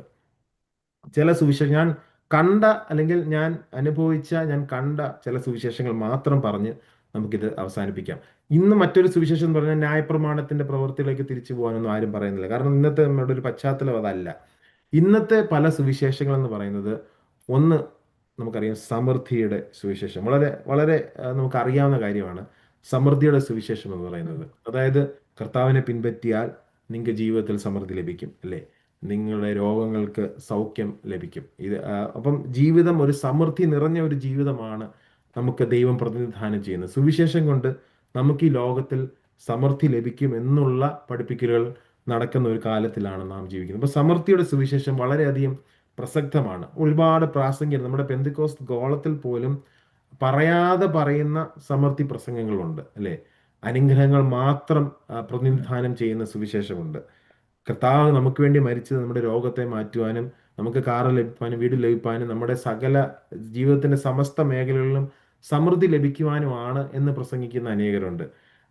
സുവിശേഷം കൊണ്ട് ഈ ക്രിസ്തു മരിച്ചതിന്റെ കാരണങ്ങളൊക്കെ, യഥാർത്ഥ കാരണങ്ങളെ പറയാതെ പഴയ നിയമത്തിൽ നിന്ന് വാക്യങ്ങളെ എടുത്ത് അതിനെ കൂട്ടിക്കുഴച്ച് നമുക്ക് വിശ്വസിക്കാവുന്ന രീതിയിൽ അവതരിപ്പിച്ച് അങ്ങനെ അനുഗ്രഹം മാത്രം പ്രതിനിധാനം ചെയ്യുന്ന സുവിശേഷങ്ങൾ ഇന്ന് ധാരാളം പ്രസംഗിക്കുന്നു. അതിൽ നാം വീണു പോകരുത്, അത് നാം പൊറുക്കുകയും വരുത്, അത് നാം ഡിസേൺ ചെയ്യണം, നാം വിവേചിക്കണം. അപ്പൊ സമൃദ്ധിയുടെ സുവിശേഷം തിരുവഴുത്തിൽ നിന്നുള്ള സുവിശേഷമല്ല. രണ്ട്, ധാർമ്മികതയുടെ സുവിശേഷം, അല്ലേ? ധാർമ്മികതയുടെ സുവിശേഷം എന്ന് പറഞ്ഞാൽ നമ്മൾ ചില നിയമങ്ങൾ അനുസരിച്ചാലേ നാം സ്വർഗത്തിൽ പോവുകയുള്ളൂ, നമുക്ക് രക്ഷ ലഭിക്കത്തുള്ളൂ. ഇപ്പൊ പണ്ടത്തെ കാലഘട്ടത്തിൽ എൻ്റെ ചെറുപ്പത്തിൽ ഈ ഇതിൻ്റെ കൂടെ ഈ കർത്താവിൻ്റെ പുനരുത്ഥാനത്തിനോട് ആഡ് ചെയ്യുന്ന പല കാര്യങ്ങളുണ്ട്. നാം ഇങ്ങനെ നടക്കണം, നാം ചില ഡ്രസ്സുകളെ ധരിക്കാവൂ, നമ്മുടെ മുഖം ഇങ്ങനെ ആയിരിക്കണം, നമ്മുടെ തലമുടി ഇങ്ങനെ ആയിരിക്കണം, നമ്മുടെ പുറത്തുള്ള കാര്യങ്ങൾ ഇങ്ങനെ ഇന്ന തരത്തിലായിരിക്കണം. ഇപ്പം പണ്ട് നമ്മൾ ചെറുപ്പത്തിൽ കേട്ടിട്ടുള്ള കാര്യങ്ങളാണ്, മീശ വടിക്കണം, തലമുടി വെട്ടണം, വെള്ള ധരിക്കണം, ഇങ്ങനെ പല പല നിയമങ്ങൾ, അല്ലേ? നമ്മൾ തന്നെ ഓരോ നിയമങ്ങൾ വെക്കുകയാണ്. ഇതൊക്കെ പാലിച്ചാലേ നമ്മൾ സ്വർഗത്തിൽ പോകത്തുള്ളൂ. ഈ ധാർമ്മികത നമുക്ക് വേണം. നമ്മൾ ചില നിയമങ്ങൾ നമ്മൾ ധരിക്കുകയാണ്, അല്ലാതെ ബൈബിൾ പറയാത്ത നിയമങ്ങൾ. ഇതൊക്കെ ചെയ്യുന്ന നല്ല കാര്യമില്ലെന്നല്ല, പക്ഷെ ഇതൊന്നുമല്ല മാനദണ്ഡം സ്വർഗത്തിലെത്തുന്നതിൻ്റെ, അല്ലേ? അപ്പൊ അത് ബൈബിൾ വളരെ ക്ലിയർ ആണ്. വേർപാട് നാം പാലിക്കണം, അതൊക്കെ നല്ല കാര്യമാണ്. പക്ഷെ അത് ഒരു മാനദണ്ഡമല്ല, അല്ലേ? അതൊരു സുവിശേഷമല്ല.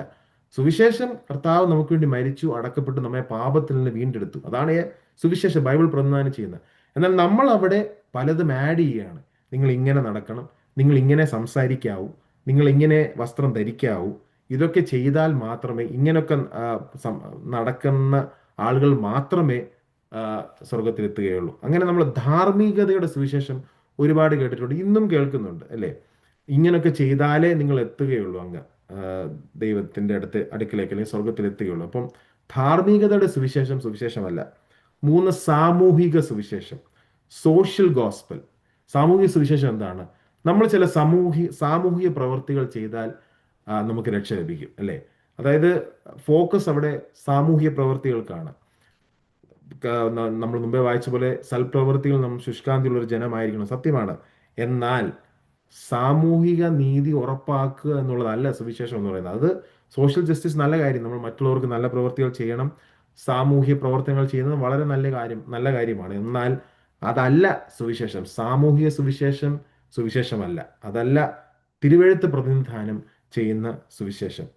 അത് മറ്റുള്ളവരെ സേവിക്കുക, ആ, മറ്റുള്ളവർക്ക് സഹായങ്ങൾ ചെയ്യുക, മറ്റുള്ളവരെ ശുശ്രൂഷിക്കുക, അത് നല്ല കാര്യമാണ്. എന്നാൽ അതല്ല സുവിശേഷം. 4, പ്രചോദന സുവിശേഷം, മോട്ടിവേഷണൽ ഗോസ്പൽ. നമ്മൾ വളരെയധികം കാണുന്ന കാര്യമാണ്.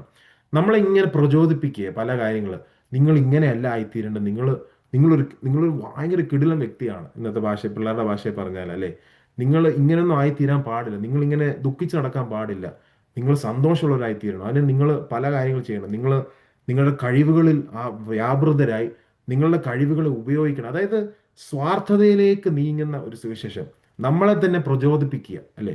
ആഹ് അങ്ങനെ സുവിശേഷമായി തീരുന്നുണ്ട്. പ്രത്യേകിച്ച് നമ്മുടെ പെന്തിക്കോസ്ത് മേഖലകളിൽ വളരെ കാണുന്ന കാര്യമാണ് മോട്ടിവേഷണൽ ഗോസ്പൽ. എന്ത് പ്രസംഗിച്ചാലും മോട്ടിവേഷനാണ്, കൗൺസിലിംഗ് പോലാണ് സുവിശേഷം അല്ലേ. നിങ്ങളുടെ മനസ്സിനെ നിങ്ങളൊന്ന് രൂപപ്പെടുത്തിയെടുക്കണം. നിങ്ങളുടെ ചിരി ഇങ്ങനെ ആവാൻ പാടില്ല. നിങ്ങൾ എന്ത് കേട്ടാലും ചിരിക്കണം, നിങ്ങൾ ദുഃഖിച്ചിരിക്കാൻ പാടില്ല. ദൈവമല്ല നിങ്ങൾക്ക് ദുഃഖം കൊണ്ടുവരുന്നത്. നിങ്ങൾ കഷ്ടതയിലൂടെ പോകാൻ പാടില്ല. നിങ്ങൾ നിങ്ങളെ തന്നെ ഉയർത്തണം, നിങ്ങൾ അത് ചെയ്യണം, ഇത് ചെയ്യണം. ഇങ്ങനെ പലതരം മോട്ടിവേഷനുകൾ നൽകുന്ന പ്രചോദനത്തിന്റെ സുവിശേഷം, അത് വളരെയധികം നമ്മൾ ഇന്ന് കാണുന്നുണ്ട്. 5, ഉൾക്കൊള്ളലിന്റെ സുവിശേഷം, യൂണിവേഴ്സൽ ഇൻക്ലൂസിവിറ്റി അല്ലേ. ഉൾക്കൊള്ളലിന്റെ സുവിശേഷം എന്താണ്? ദൈവം എല്ലാവരെയും സ്നേഹിക്കുന്നു അല്ലേ. നമ്മൾ എങ്ങനെ നടന്നാലും കുഴപ്പമില്ല, ദൈവം എല്ലാവരെയും സ്നേഹിക്കുന്നു. ദൈവം സ്നേഹമാണ്, ഗോഡ് ഇസ് ലവ്, അത് ബൈബിളിലും പറയുന്നുണ്ട്. അപ്പൊ ആ വാക്യം എടുത്ത്, ദൈവം സ്നേഹമാകുന്നു, ദൈവം എല്ലാവരെയും സ്നേഹിക്കുന്നു. അപ്പോൾ നമ്മളെങ്ങനെ നടന്നാലും കുഴപ്പമില്ല, കാരണം ദൈവം നമ്മളെ സ്നേഹിക്കുന്നുണ്ട്. അപ്പം ദൈവം നമ്മളെ സ്നേഹിക്കുന്നുണ്ട്, എല്ലാവരും സ്വർഗത്തിൽ പോകും എന്ന് പ്രസംഗിക്കുന്നവരെയുണ്ട്. Inclusive gospel. അവിടെ വിശ്വാസത്തിനോ കൃപയ്ക്കോ ഒന്നും പ്രാധാന്യമില്ല. ദൈവം നമ്മളെ സ്നേഹിക്കുന്നുണ്ട്. ദൈവം നമ്മോട് പക്ഷപാതം കാണിക്കത്തില്ല. ദൈവം പാർഷ്യലല്ല. അപ്പൊ ദൈവം പാർഷ്യൽ അല്ലാത്തതുകൊണ്ട്, ദൈവം എല്ലാവരെയും സ്നേഹിക്കുന്നുകൊണ്ട് നമുക്ക് എങ്ങനെ നടന്നാലും കുഴപ്പമില്ല. അങ്ങനത്തെ സുവിശേഷം പ്രസംഗിക്കുന്നവർ അനേകരുണ്ട്. സ്നേഹം മാത്രം പ്രസംഗിക്കുന്നവർ. അവിടെ ന്യായവിധി ഇല്ല, ജഡ്ജ്മെന്റ് ഇല്ല, ദൈവം ദഹിപ്പിക്കുന്ന അഗ്നിയാന്ന് പറയത്തില്ല, അവിടെ സ്റ്റാൻഡേർഡ്സ് പറയത്തില്ല, വിശുദ്ധിയെപ്പറ്റി പറയത്തില്ല. അവിടെ ദൈവം സ്നേഹമാണെന്ന് മാത്രം പ്രസംഗിക്കും. അതാണ് ഉൾക്കൊള്ളലിന്റെ സുവിശേഷം. പിന്നീട് നമ്മൾ കാണുന്ന വളരെയധികം നമുക്ക് പരിചയമുള്ള സുവിശേഷമാണ് കൃപാവര സുവിശേഷം. എന്ത് പ്രസംഗിച്ചാലും കൃപാവരം മാത്രമേ ഉള്ളൂ അല്ലേ.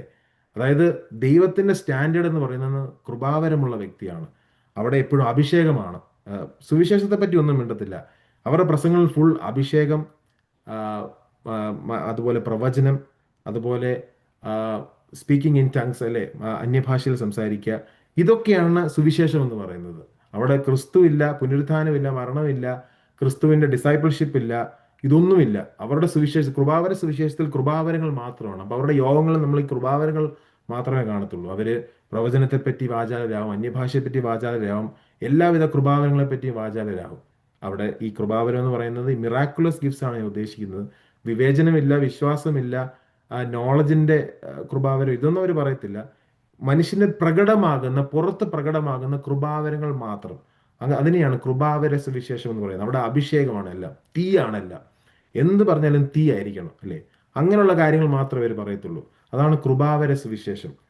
പിന്നീട് ഇപ്പം നമ്മൾ കാണുന്ന ഒരു കാര്യമാണ് ഹൈപ്പർ ഗ്രേസ് എന്ന് പറയുന്നത് അല്ലെ. ഹൈപ്പർ ഗ്രേസ് എന്ന് പറഞ്ഞാൽ കൃപയെപ്പറ്റി അന്ധമായി പറയുക, കൃപയെപ്പറ്റി മാത്രം സംസാരിക്കുക. അവിടെ നമ്മളൊന്നും ചെയ്യേണ്ട കാര്യമില്ല. ദൈവം കൃപാലുവായ വ്യക്തിയാണ്. ദൈവം നമുക്ക് അധികം കൃപ നൽകിയിട്ടുണ്ട്. അപ്പോൾ കൃപ ചെയ്താൽ നമുക്ക് എന്തും ചെയ്യാം എന്നുള്ളത്. കൃപ ഉള്ളത് കൊണ്ട് നമുക്ക് എങ്ങനെയും നടക്കാം, നമുക്ക് വിശുദ്ധിയുടെ ഒന്നും ആവശ്യമില്ല. അങ്ങനെ ഹൈപ്പർ ഗ്രേസിന്റെ ഒരു സുവിശേഷം ഇന്ന് വളരെ പ്രകടമാണ്. ഫൈനലി ഇപ്പോൾ ലാസ്റ്റായിട്ട് ഞാൻ കണ്ടിരിക്കുന്നത് രാഷ്ട്രീയ സുവിശേഷം അല്ലേ. ഫൈനലി ഇപ്പോൾ നമ്മൾ കാണുന്ന രാഷ്ട്രീയ സുവിശേഷം, അതായത് സുവിശേഷം കൊണ്ട് ദൈവം ആഗ്രഹിക്കുന്നത് നാം രാഷ്ട്രീയത്തിൽ ആയിരിക്കണം എന്നുള്ളതാണ് അല്ലേ. ഗവൺമെന്റ് പൊസിഷനിൽ നമ്മൾ എത്തിച്ചേരണം, നമ്മൾ രാഷ്ട്രീയത്തിൽ ഇറങ്ങണം, നമ്മൾ മത്സരിക്കണം. അപ്പം ഞാൻ വിചാരിക്കുമ്പോൾ എന്താണ് പറഞ്ഞത്, എൻ്റെ രാജ്യം ഐഹികമല്ലെന്നൊക്കെ എന്തിനാണ് കർത്താവ് പറഞ്ഞ് ഞാൻ ചിന്തിക്കുകയാണ്. അപ്പൊ ഇവരിതൊന്നും കാണുന്നില്ലേ? കർത്താവിന്റെ രാജ്യം എന്ന് പറയുന്നത് ഐഹികമല്ല, ഇവിടെ സ്ഥാപിക്കേണ്ടതല്ല. ഇപ്പോൾ നാം പ്രകാശമുള്ളവരായിത്തീരണം, നാം ലോകത്തിന് പ്രകാശമുള്ളവരായിരിക്കണം. You are the light of the world. നമ്മെ ദൈവം പ്രകാശമാക്കിയിരിക്കുന്ന എന്തിനാണ്? അന്ധകാരത്തിലായിരിക്കുന്ന അനേകർ ഈ അത്ഭുത പ്രകാശത്തിലേക്ക് കടന്നു വരുവാൻ വേണ്ടിയാണ്. അവിടെയാണ് നമ്മൾ രാഷ്ട്രീയത്തിന്റെ സുവിശേഷം പ്രസംഗിക്കുന്നത് അല്ലേ. അപ്പം അവിടെ നമ്മൾ പറയുകയാണ്, നമ്മെ ദൈവം ആഗ്രഹിക്കുന്നത് രാഷ്ട്രീയത്തിൽ ഇറങ്ങുവാനും മന്ത്രിമാരാകാനും MLA മാരാകാനും MP മാരാകാനുമാണ്. എത്ര അധപ്പതനത്തിലേക്കാണ് നമ്മുടെ ആത്മീയ ഗോളം, ക്രിസ്തീയ ഗോളം കടന്നു പോയിക്കൊണ്ടിരിക്കുന്നത് അല്ലേ? അപ്പൊ അങ്ങനെ മറ്റൊരു ഇതൊക്കെ പ്രസംഗിക്കുന്നത് വലിയ വലിയ അപ്പോസ്തലന്മാരെന്ന് പേര് പറയുന്നവരും പാസ്റ്റർമാരെന്ന് പറയുന്നവരും ഒക്കെയാണ്. അപ്പോൾ നാം ഇതിൽ അകപ്പെട്ടു പോകരുത് അല്ലേ? ഇപ്പൊ ബോസ്റ്റൺ പ്രൈമിൽ ഞാൻ രാവിലെ ഇതൊന്നും ആരും പ്രസംഗിക്കത്തില്ല, എനിക്കിത് പ്രസംഗിക്കണമെന്ന് തോന്നി. കാരണം വളരെയധികം ഇതൊക്കെ കാണുമ്പോൾ വിഷമമാണ് തോന്നുന്നത്. അപ്പോൾ അതുകൊണ്ടാണ് ഞാൻ ഇത് പറയുന്നത്, ഇങ്ങനെ മറ്റൊരു സുവിശേഷങ്ങളുടെ പുറകെ നാം പോകരുത്. നമ്മൾ ഇപ്പൊ എന്തൊക്കെയാണ് പറഞ്ഞത്? സമൃദ്ധിയുടെ സുവിശേഷം. ലോകത്തിൽ സമൃദ്ധി മാത്രമേ ലഭിക്കുകയുള്ളൂ, കഷ്ടതയൊന്നും ലഭിക്കുകയില്ല. എല്ലാം സമൃദ്ധിയിലൂടെ നമ്മൾ പോകും കർത്താവിനെ വിശ്വസിച്ചാൽ. അങ്ങനെ പ്രസംഗിക്കുന്ന സുവിശേഷം. ധാർമ്മികതയുടെ സുവിശേഷം. ചില നിയമങ്ങൾ നാം പാലിക്കണം. വേർപാടെന്ന് പറഞ്ഞാൽ ഇതൊക്കെയാണ്, ഇങ്ങനെയൊക്കെ ചെയ്താലേ നാം സ്വർഗത്തിൽ എത്തുകയുള്ളൂ എന്ന് പറയുന്ന ധാർമ്മികതയുടെ സുവിശേഷം. മൂന്ന് നമ്മൾ കണ്ടു, സാമൂഹിക സുവിശേഷം. സാമൂഹ്യ പ്രവർത്തനത്തിൽ വ്യാപൃതരാകുക, അതാണ് അവരുടെ സുവിശേഷം. അത് മാത്രം പറയുക. നാല്, പ്രചോദന സുവിശേഷം. നമ്മെ പ്രചോദിപ്പിക്കുക, നമ്മെ മോട്ടിവേറ്റ് ചെയ്യുക മാത്രമാണ് അവർ ചെയ്യുന്നത്. അവിടെ മരണമില്ല, പുനരുത്ഥാനമില്ല, ശിഷ്യത്വം ഇല്ല, ഒന്നുമില്ല. അഞ്ച്, ഉൾക്കൊള്ളലിന്റെ സുവിശേഷം, ഇൻക്ലൂസിവിറ്റി. ദൈവം എല്ലാവരെയും സ്നേഹിക്കുന്നു, അതുകൊണ്ട് നാം എല്ലാവരെയും സ്നേഹിക്കണം. ദൈവം സ്നേഹിക്കുന്നുണ്ട്, ദൈവം ആരെയും നിത്യനാശത്തിലേക്ക് വിടത്തില്ല എന്നുള്ള സുവിശേഷം. നമ്മൾ പിന്നെ കണ്ടത് കൃപാവര സുവിശേഷം. അതായത് ആ സുവിശേഷത്തിൽ കർത്താവില്ല, മരണമില്ല, പുനരുത്ഥാനമില്ല, പരിശുദ്ധാത്മാവിന്റെ മിറാക്കുലസ് ഗിഫ്റ്റ്സ് മാത്രം, അത്ഭുത പ്രവർത്തികൾ മാത്രം. അവിടെ അന്യഭാഷയും അഭിഷേകവും തീയും പ്രവചനവും മാത്രമേ ഉള്ളൂ, വേറൊന്നും അവർക്ക് പറയുവാനില്ല. അതാണ് കൃപാവര സുവിശേഷം. പിന്നീട് നമ്മളുണ്ട് ഹൈപ്പർ ഗ്രേസ് അല്ലേ? കൃപയുടെ, അതായത് കൃപയുടെ സുവിശേഷമല്ല അവിടെ പറയുന്നത്. കൃപ ദൈവം നൽകിയിരിക്കുന്നതുകൊണ്ട് നമുക്ക് എങ്ങനെയും ആകാം. അവിടെ കൃപ മാത്രമേ ഉള്ളൂ അല്ലേ? അവിടെ നമ്മൾ ജീവിക്കേണ്ടത് എങ്ങനെയാണോ, ജീവിത വിശുദ്ധി എങ്ങനെയാണോ എന്നൊന്നും പ്രസംഗിക്കത്തില്ല. അവസാനമായി നമ്മൾ കണ്ടത്, നമ്മളിപ്പോൾ കാണുന്നത് രാഷ്ട്രീയ സുവിശേഷം. അങ്ങനെ 8 വിധ സുവിശേഷങ്ങളാണ് നമ്മൾ കണ്ടത്. ഇന്ന് നമ്മുടെ പെന്തക്കോസ് ഗോളത്തിൽ, നമ്മുടെ ആത്മീയ ഗോളത്തിൽ പ്രസംഗിക്കുന്ന 8 വിധ സുവിശേഷങ്ങളാണ് ഞാനിപ്പോൾ പറഞ്ഞത്. ഇതൊക്കെ മറ്റൊരു സുവിശേഷമാണ്. ഇതൊക്കെ പ്രസംഗിക്കുന്നവർ നമുക്ക് ഇഷ്ടമുള്ളവരായിരിക്കാം. പണ്ട് നല്ലപോലെ വേദപുസ്തകത്തെ വ്യാഖ്യാനിച്ചു വരുന്നവരും വേദപുസ്തകം നല്ലപോലെ പ്രസംഗിച്ചിരുന്നവരുമാണ് ഇപ്പോൾ ഈ മറ്റൊരു സുവിശേഷം പ്രസംഗിക്കുന്നതെന്ന് നാം മനസ്സിലാക്കണം. ഈ ഈ പറഞ്ഞ 8, ഇതിനേക്കാൾ കൂടുതലുണ്ട്. സമയത്തിന്റെ കുറവ് കാരണം ഞാൻ ഇത് 8ആയിട്ട് ചുരുക്കിയെന്നേ ഉള്ളൂ. ഇതുപോലെ ഒരുപാട് സുവിശേഷങ്ങൾ ഇന്ന് പ്രസംഗിക്കുന്നുണ്ട്. അപ്പം ഈ സുവിശേഷങ്ങളിലൊന്നും നാം അകപ്പെട്ടു പോകരുത് അല്ലേ? ഇത് ഇതൊരു ട്രാപ്പാണ്, നമ്മൾ മനസ്സിലാക്കണം. നമ്മൾ എലിയെ പിടിക്കാൻ നമുക്കറിയാമല്ലോ, എലിപ്പത്തായം. അപ്പം എലിയെ നമ്മൾ ഒരു ചീസോ എന്തെങ്കിലും കൊടുത്ത് എലിയെ ട്രാപ്പിലാക്കും. അതുപോലെ നമ്മളെ ട്രാപ്പിലാക്കുന്ന കാര്യമാണ്. നമുക്ക് ഇഷ്ടമായിരിക്കാം ഇതൊക്കെ കേൾക്കുന്നത് അല്ലേ? ഈ ലോകത്തിൽ നമ്മൾ എന്തെങ്കിലും ആവും, അല്ലെങ്കിൽ ഈ ലോകത്തിൽ നമുക്ക് സമൃദ്ധി ലഭിക്കും, നമ്മൾ രാഷ്ട്രീയത്തിൽ കാരണം നമുക്ക് വലിയ സ്ഥാനപതികളാകാം, നമുക്ക് ഒരുപാട് വോട്ടർമാരുണ്ട്, അതുകൊണ്ട് നമ്മളെ അവർ ജയിപ്പിക്കും. ഇതൊക്കെ കേൾക്കുമ്പോൾ നല്ല രസമാണ്, നല്ല സുഖമാണ് ഇതൊക്കെ കേൾക്കാൻ. അതുകൊണ്ടാണ് തീമോഥെയോസിന്റെ ലേഖനത്തിൽ പറയുന്നത്, കർണരസമാകുമാറ് ഒരുപാട് കാര്യങ്ങൾ അന്ത്യകാലത്ത് കേൾക്കും. നമ്മൾ ഇഷ്ടപ്പെട്ടുകൊണ്ടിരിക്കുന്ന ദേവദാസന്മാരാണ് ഇത് പറയുന്നത്. അതുകൊണ്ട് നമ്മൾ വിചാരിക്കും, അയ്യോ ഇവരൊക്കെ ദേവദാസന്മാരല്ലേ, ഇവർ പറയുമ്പോൾ ശരിയായിരിക്കുമല്ലോ. വീണു പോകരുത് അല്ലേ? പൊറുക്കരുത്, വീണു പോകരുത്, ആ ട്രാപ്പിൽ നമ്മൾ ചെന്ന് പെടരുത് അല്ലേ? അതുകൊണ്ടാണ് ഞാൻ ഇന്ന് രാവിലെ സമയത്ത് പറയുന്നത്, ഇതൊക്കെ മറ്റൊരു സുവിശേഷമാണ്. യഥാർത്ഥ സുവിശേഷം തിരുവഴുത്തിൽ വളരെ വ്യക്തമാണ്. അതിൽ നിന്ന് നാം ഒരടി, 1 ഇഞ്ച്, അര ഇഞ്ച് ഒട്ടും മാറുവാൻ പാടില്ല. ദൈവം നമ്മെക്കുറിച്ച് അതാണ് ആഗ്രഹിക്കുന്നത്. ക്രിസ്തുവിന്റെ യഥാർത്ഥ സുവിശേഷത്തിൽ നാം ഉറച്ചു നിൽക്കണം. ഗലാത്യ സഭകളുള്ള ബന്ധത്തിൽ ഈ വിശ്വാസത്താലുള്ള ന്യായപ്രമാണം എന്നുള്ള ആണ് പ്രധാന സബ്ജക്റ്റ്. അതായത് പഴയ ഉടമ്പടിയിലെ ആ, ചടങ്ങുകളോ പഴയ ഉടമ്പടിയിലോ ഒന്നും അതിലേക്ക് നിങ്ങൾ തിരിച്ചു പോകരുത്, മറിച്ച് പുതിയ നിയമത്തിലെ സുവിശേഷം എന്ന് പറയുന്ന യേശു ക്രിസ്തു നമുക്ക് വേണ്ടി പരമയാഗമായി തീർന്നു, വിശ്വാസത്താൽ മാത്രമാണ് നീതീകരണം എന്നുള്ള ഒരു കോണ്ടെക്സ്റ്റിലാണ് ഗലാത്യ സഭയോട് പറയുന്നത്. എന്നാൽ നമ്മളുടെ ബന്ധത്തിൽ നമുക്ക് അപ്ലൈ ചെയ്യാൻ പറ്റുന്ന ഒരുപാട് സുവിശേഷങ്ങൾ ഞാൻ ഓൾറെഡി പറഞ്ഞു. ഓൾറെഡി 8 തരം സുവിശേഷങ്ങളെ പറ്റി ഞാൻ പറഞ്ഞു. ഇപ്പോൾ പ്രസംഗിക്കപ്പെടുന്ന, ഇപ്പോൾ നമ്മൾ കേൾക്കുന്ന 8 തരം സുവിശേഷങ്ങൾ, ഇതിൽ നാം അകപ്പെട്ടു പോകരുത്, ഇതിൽ നാം ട്രാപ്ഡ് ആവരുത്. സുവിശേഷം സന്തുലിതമായി നാം പഠിക്കണം, സുവിശേഷം സന്തുലിതമായി നാം പ്രസംഗിക്കണം, അത് സന്തുലിതമായാണ് നാം അനുസരിക്കേണ്ടത് അല്ലേ? ഇപ്പം പൗലോസ് തന്നെ പറയുന്നുണ്ട്, സമൃദ്ധിയിൽ ഇരിപ്പാനും ഞാൻ പഠിച്ചിരിക്കുന്നു അല്ലേ, കഷ്ടതയിൽ ഇരിപ്പാനും ഞാൻ പഠിച്ചിരിക്കുന്നു. അപ്പൊ സുവിശേഷത്തിന്റെ ഫോക്കസ് സമൃദ്ധിയോ കഷ്ടതയോ പട്ടിണിയോ ഉപദ്രവോ ഇതൊന്നുമല്ല. സുവിശേഷത്തിന്റെ ഫോക്കസ് എന്ന് പറയുന്നത് ക്രിസ്തുവിനെ പോലെ ആകുക എന്നുള്ളതാണ് അല്ലേ? ക്രിസ്തുവിന്റെ സ്വരൂപത്തോട് അനുരൂപമാകുക എന്നുള്ളതാണ് സുവിശേഷത്തിന്റെ ഫോക്കസ് എന്ന് പറയുന്നത്. സുവിശേഷം എന്ന് പറയുന്നത് കർത്താവിന്റെ മരണ പുനരുത്ഥാനമാണ് ഏറ്റവും വലിയ സുവാർത്ത. നമ്മുടെ പാപത്തിൽ നമ്മെ വിടുവിച്ചു കർത്താവ് ഈ ലോകത്തിൽ കടന്നു വന്ന് നമുക്ക് വേണ്ടി ക്രൂശിതനായി തൻ്റെ ക്രൂശ് മരണത്താൽ തൻ്റെ പുനരുത്ഥാനത്താൽ ദൈവം നമ്മെ നീതീകരിച്ചു. അതാണ് ഏറ്റവും വലിയ സുവിശേഷം എന്ന് പറയുന്നത്. അത് കൃപയാൽ നമുക്ക് ലഭിച്ചു എന്നുള്ളതാണ് ഏറ്റവും വലിയ സുവാർത്ത എന്ന് പറയുന്നത്. അപ്പോൾ അങ്ങനെ ലഭിച്ച് നമ്മളെ ഫോക്കസ്, സുവിശേഷത്തിന് നമ്മെക്കുറിച്ചുള്ള ഫോക്കസ്, നമ്മുടെ ഗോൾ എന്ന് പറയുന്നത്, സുവിശേഷത്തിന്റെ ഗോൾ എന്ന് പറയുന്നത് ക്രിസ്തുവിനെ പോലെ നാം ആയിത്തീരുക എന്നുള്ളതാണ്. അത് നമ്മുടെ അനുദിന ജീവിതത്തിൽ സുവിശേഷം നാം അനുസരിച്ച് ആത്മാവിനാൽ നടത്തപ്പെട്ട് ക്രിസ്തുവിനെ പോലെ നാം ആയിത്തീരുക എന്നുള്ളതാണ്, അല്ലേ? അതിനാണ് പരിശുദ്ധാത്മാവിനെ ദൈവം നമുക്ക് നൽകി തന്നിരിക്കുന്നത്. കൃപാവരങ്ങൾ ഇല്ല എന്നല്ല, കൃപാവരങ്ങളുണ്ട്, അതെല്ലാം നാം ജ്വലിപ്പിക്കണം, അതൊക്കെ സത്യമാണ്. എന്നാൽ സന്തുലിതമായി നാം തിരുവെഴുത്തുകളെ പഠിക്കണം. അങ്ങനെ പഠിക്കുമ്പോൾ നമ്മുടെ ഫോക്കസ് എപ്പോഴും യേശുക്രിസ്തുവിനെ പോലെ ആകുക എന്നുള്ളതായിരിക്കും. അതാണ് എബ്രായ ലേഖന കർത്താവ് പറയുന്നത്, നമ്മുടെ ഓട്ടം സ്ഥിരതയോടെ ഓടുക, വിശ്വാസത്തിന്റെ നായകനും പൂർത്തി വരുത്തുന്നതുമായ യേശുക്രിസ്തുവിനെ മാത്രം ലക്ഷ്യമാക്കിക്കൊണ്ടായിരിക്കണം നമ്മുടെ ഓട്ടം. അങ്ങനെയാണെങ്കിൽ നാം ക്രിസ്തുവിനെ പോലെ ആയിത്തീരും.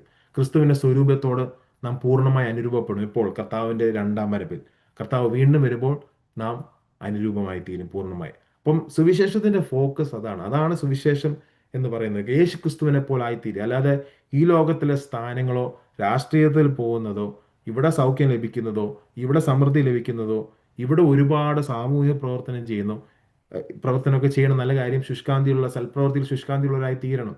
എന്നാൽ അതൊന്നുമല്ല സുവിശേഷത്തിന്റെ ഫോക്കസ് എന്ന് പറയുന്നത്. അതൊക്കെ ചെയ്യണം, എന്നാൽ ആത്യന്തികമായി ഈ സുവിശേഷത്തിന്റെ ഫോക്കസ് എന്ന് പറയുന്നത് നമ്മെക്കുറിച്ച് യേശു ക്രിസ്തുവിനെ പോലെ ആയിത്തീരുക എന്നുള്ളതാണ്. Be holy as God is. ദൈവത്തെ പോലെ വിശുദ്ധരായിരിക്കുക, അല്ലേ? അങ്ങനെ നാം വിശുദ്ധരായി തീരുമ്പോൾ, അങ്ങനെ യേശുക്രിസ്തുവിനെ പോലെ ആകുന്ന ഈ യാത്രയിൽ നാം മറ്റ് പ്രവർത്തികൾ, സൽപ്രവർത്തികൾ ചെയ്യും, മറ്റുള്ളവരെ സഹായിക്കും. നമുക്ക് കഷ്ടത വരാം, സമൃദ്ധി വരാം, അതൊന്നും നമ്മളെ ബാധിക്കത്തില്ല. അതൊക്കെ അതിൻ്റെ സൈഡിൽ കൂടെ പൊക്കോളും. അതായിരിക്കത്തില്ല നമ്മുടെ ഫോക്കസ്, നമ്മൾ ക്രിസ്തുവിൻ്റെ പാതയിലാണെങ്കിൽ. എന്നാൽ ക്രിസ്തുവിൻ്റെ പാതയിൽ അല്ലാതിരിക്കുമ്പോഴാണ് നമ്മുടെ ഫോക്കസ് സമൃദ്ധിയിലോട്ടും പട്ടിണിയിലോട്ടും അല്ലെങ്കിൽ മറ്റ് സാമൂഹിക കാര്യങ്ങൾ പ്രസംഗിക്കുന്നതിലും പ്രചോദനത്തിലും രാഷ്ട്രീയത്തിലോട്ടൊക്കെ നമ്മുടെ ഫോക്കസ് പോകുന്നതിന്റെ കാരണം നമ്മുടെ ഫോക്കസ് ക്രിസ്തുവിലല്ല എന്നുള്ളതാണ്, അല്ലേ?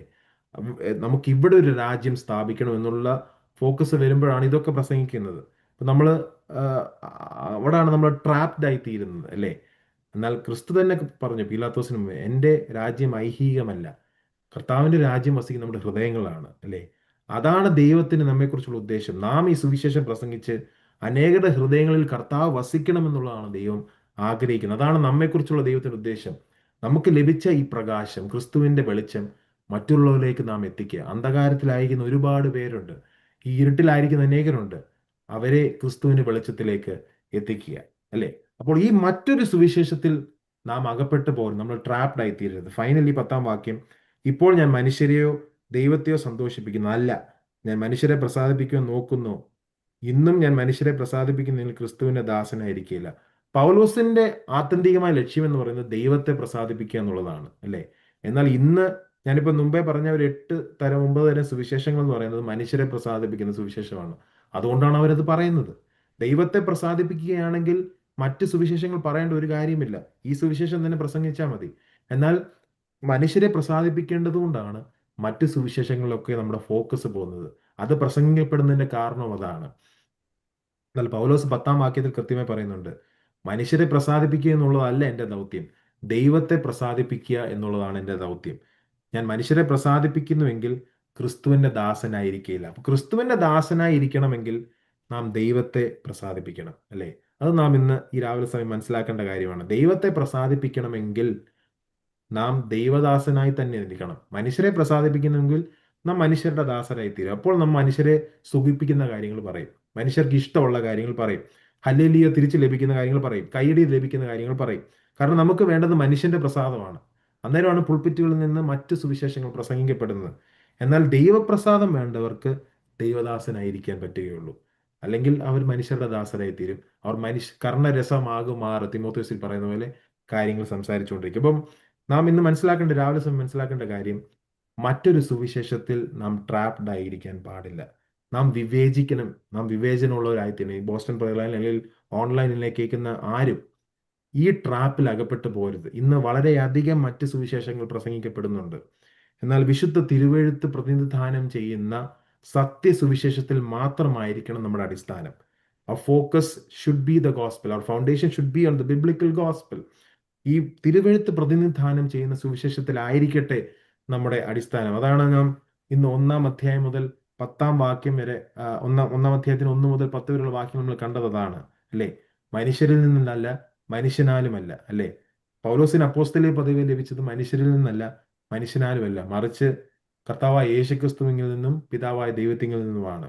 സുവിശേഷം ഓൾറെഡി ഫസ്റ്റ് വാക്യത്തിൽ നമ്മൾ കണ്ടു ഓൾറെഡി. അവനെ മരിച്ചവരുടെ ഇടയിൽ നിന്ന് ഉയർപ്പിച്ച പിതാവ്. കർത്താവ് മരണപ്പെട്ടു, കർത്താവ് ഉയർത്തെഴുന്നേറ്റു.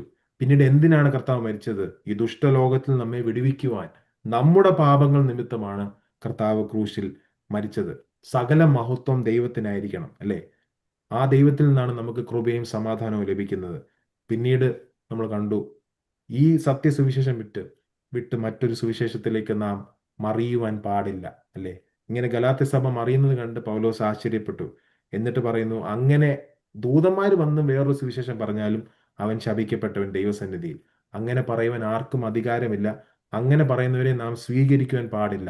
അതായത് തിരുവചനത്തിൽ അല്ലെങ്കിൽ തിരുവെഴുത്തിൽ അടിസ്ഥാനമില്ലാത്ത സുവിശേഷത്താൽ നാം സ്വാധീനിക്കപ്പെടുവാൻ പാടില്ല. അങ്ങനെ സ്വാധീനിക്കുവാൻ ചാൻസ് ഉണ്ട്, പക്ഷെ സ്വാധീനിക്കപ്പെടുവാൻ പാടില്ല. തിരുവെഴുത്തിൽ അധിഷ്ഠിതമല്ലാത്ത, തിരുവെഴുത്തിൽ അടിസ്ഥാനമില്ലാത്ത സുവിശേഷത്താൽ നാം സ്വാധീനിക്കപ്പെടരുത്. അതാകട്ടെ അതാണ് എനിക്കിന്ന് പറയാനുള്ളത്. അതാകട്ടെ നമ്മുടെ ഗോൾ. ക്രിസ്തുവിനെ പോലെ ആയി തീരുക, ക്രിസ്തുവിന്റെ സ്വരൂപത്തോട് അനുരൂപമായി തീരുവാൻ ദൈവം നമ്മെ സഹായിക്കട്ടെ. Thank you.